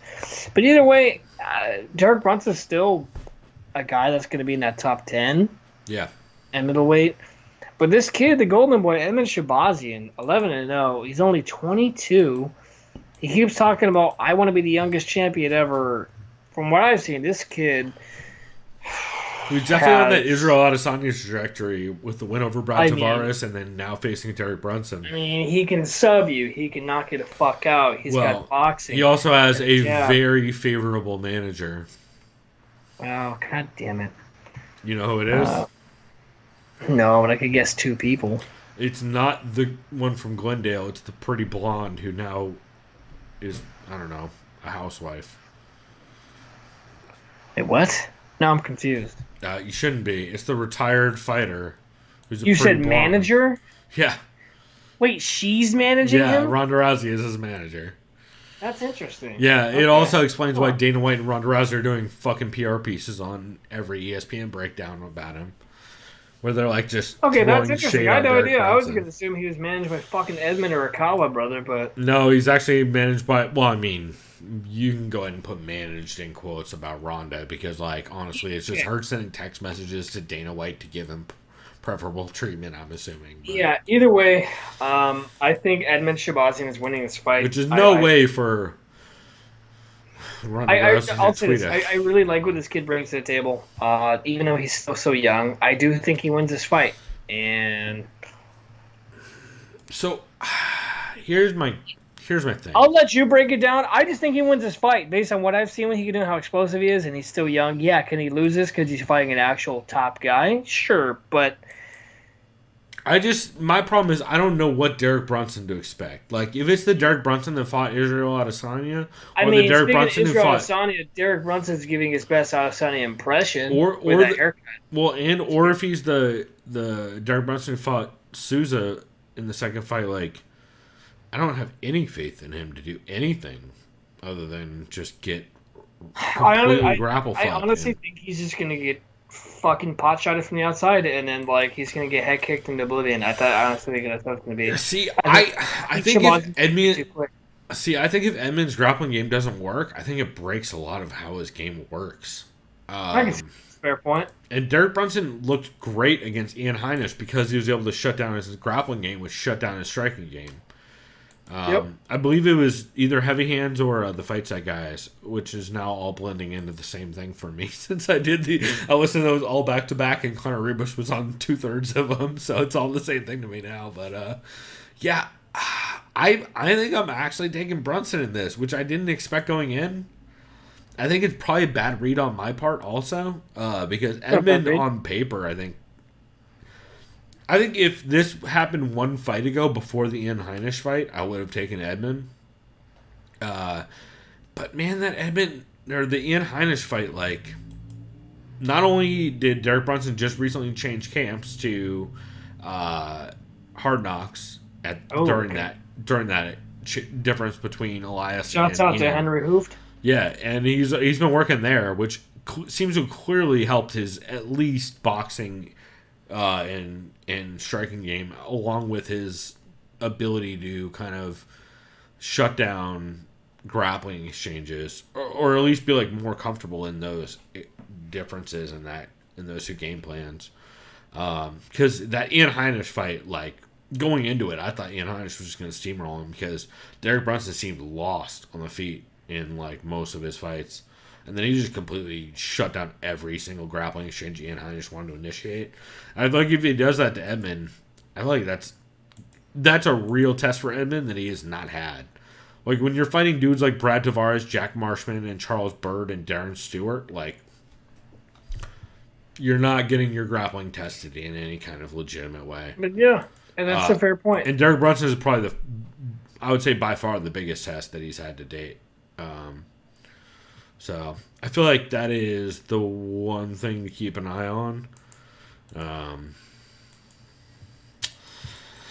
Yeah, I don't know. I'm gonna lean Derek Brunson via. Here's the thing though, is like Derek Brunson has to win by KO in the first round and a half, or else Edmund's gonna beat him. Right. I really want to choose Brunson, but I'm just. Honestly, I just feel it down in my plums. Not that. I mean, to be fair, dude, I really do feel like Shahbazyan is gonna boop this dude into oblivion, like in the second or third round. I know it's a 5-round fight, but it does I think it's gonna be where Brunson maybe gets a takedown or two, but I think Shahbazyan's gonna show like some good takedown defense and then separate and all of a sudden just clip him with some hook, and then it's Brunson's like, oh, he's rocked, and then he just closes it in real quick. Gives him like a fucking head kick, and this I just see it in my head. Could be wrong, yeah, and if I'm wrong, I'm wrong. It's just basically okay. He fought, a top guy, and he's still young, and he's still got that career trajectory for sure. He's got that push, but I just feel this is gonna happen. I feel Shahbazyan knocks him the fuck out. He goes to like what? He goes from like number 9 to like number. We know the rankings don't mean fuck all. So he goes from like 9 to 7 or whatever it is, and after that they like, okay, what are you gonna do, right?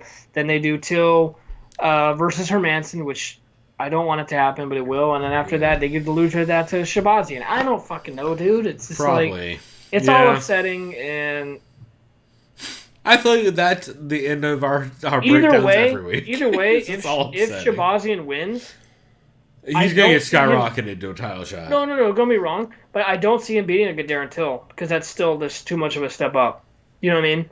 Like, it'll take him some time to finally get that leap. No, I say he murders him. Unless this kid's the fucking truth. Unless he's literally the truth and, like, the next young John Jones.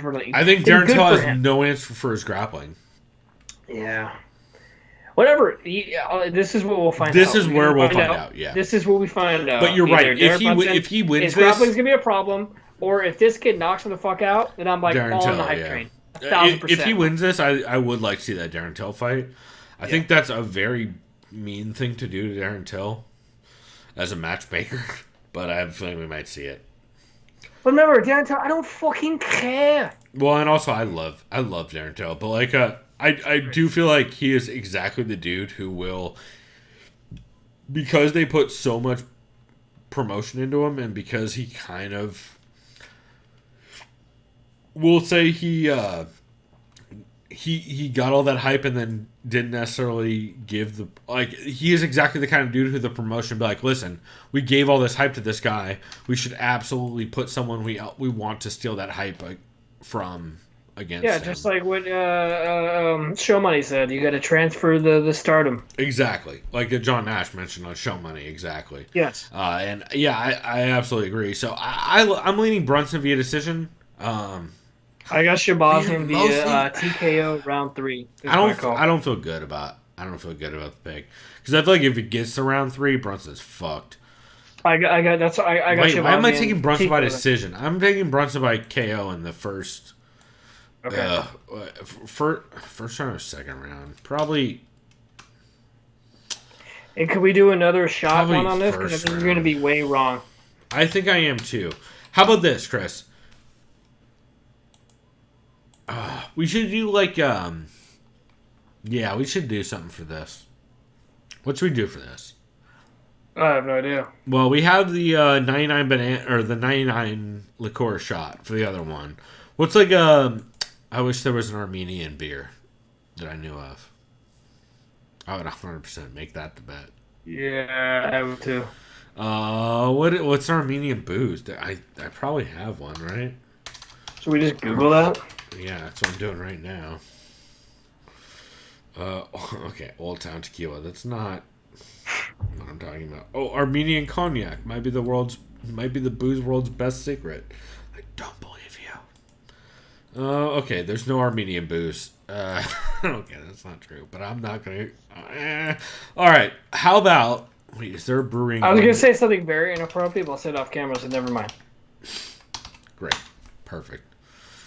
You know what? We will figure out some kind of. Oh shit! Is Golden Road Brewing in Glendale? It's in North Hollywood, I think. I think it's in Glendale, dude. If Really? Golden Road is in Glendale, we're doing the loser has to shotgun a Golden Road beer. Okay, well, I'm definitely not doing Mango Cart because I'm going to throw up. It's gonna make you throw up no matter what it is, dude. Yeah. It's gonna be bad. God damn it, Let that me beer see if I can confirm their address right now because that is 100%. Oh god! Oh, Fucker. this website sucks. Oh my god, this website's. Oh, Golden Road LA turns into responsibility.org or whatever the fuck. Best 10 breweries in Glendale, California. Here we go on Yelp. Golden Road Brewing confirmed. Okay, God Chris, damn it, you we're fucker. loser of this has to shotgun a beer from Golden Road Brewing. All right, well, I'm choosing whatever their lager is. I'm gonna choose whatever. I'll probably end up having whatever their fucking fruit cart of the day is or whatever. Don't do that. No. Seriously, don't. Let's do like their lager. I'm not even It's gonna kidding. be rough. No. Please don't. It's the person's choice. How about that? Any Yeah, golden. well, if you I can win, choose even any if you Golden win, Road. I'm choosing beer. a fucking lager, so spoiler. Because I wouldn't do that to you. Oh. That's fucked up. No. I'm saying the person who's drinking it can choose their own Golden Road choice. Oh, okay, that's fair. Because Golden Road's already not great beer. Even though I do expect to win, so choose yourself something. I that think you wanna will, second. but to be fair, we have officially a Glendale brewery shotgun on the line. Goddamn. So, it's gonna be an interesting week next week. Come on on, the North podcast. Hollywood, you can do better. Oh God, North Hollywood, don't do better. I need Brunson to win this, or else I'm gonna have to do a real. You guys gonna see me puke next week on camera. So on that note, I feel like it's a good time to wrap it. But it's been fun, Chris. Oh yeah. I love these Friday shows, man. They are, to be honest, they're my favorite way to do these when we can afford agree. to. So silver linings to my schedule being changed, but it's all good. Yeah, shout out to the brewery world with just Yeah. the straight chaos for everybody. So. It is what it is. Hey, well, on that note, everybody, we will be back this next week on hopefully Friday, maybe Sunday, maybe Saturday. Who knows? It's how We'll it see. works. Until then, y'all can check us out, thesoundofviolence.com. Hit us up, tsovpod@gmail.com. We do have full show notes on thesoundofviolence.com, so any show that we talked about during the episode, we have linked to it. And if we didn't, let me know, and I will add a link. And other than that, man, yeah, I think that's about it. Chris, anything you want to shout out specifically? No, that's it for me. All I'll say is I miss the fucking Delmar Fair, bro. God damn it, so do I.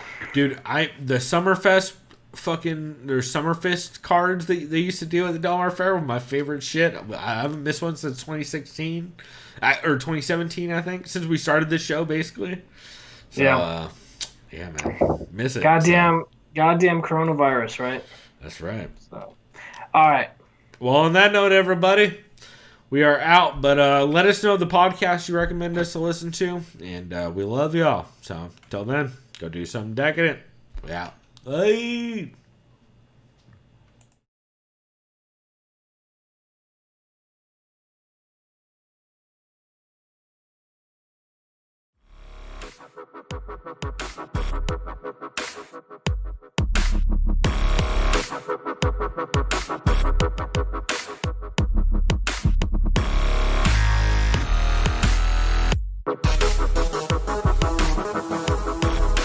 Liked by the sound of violence.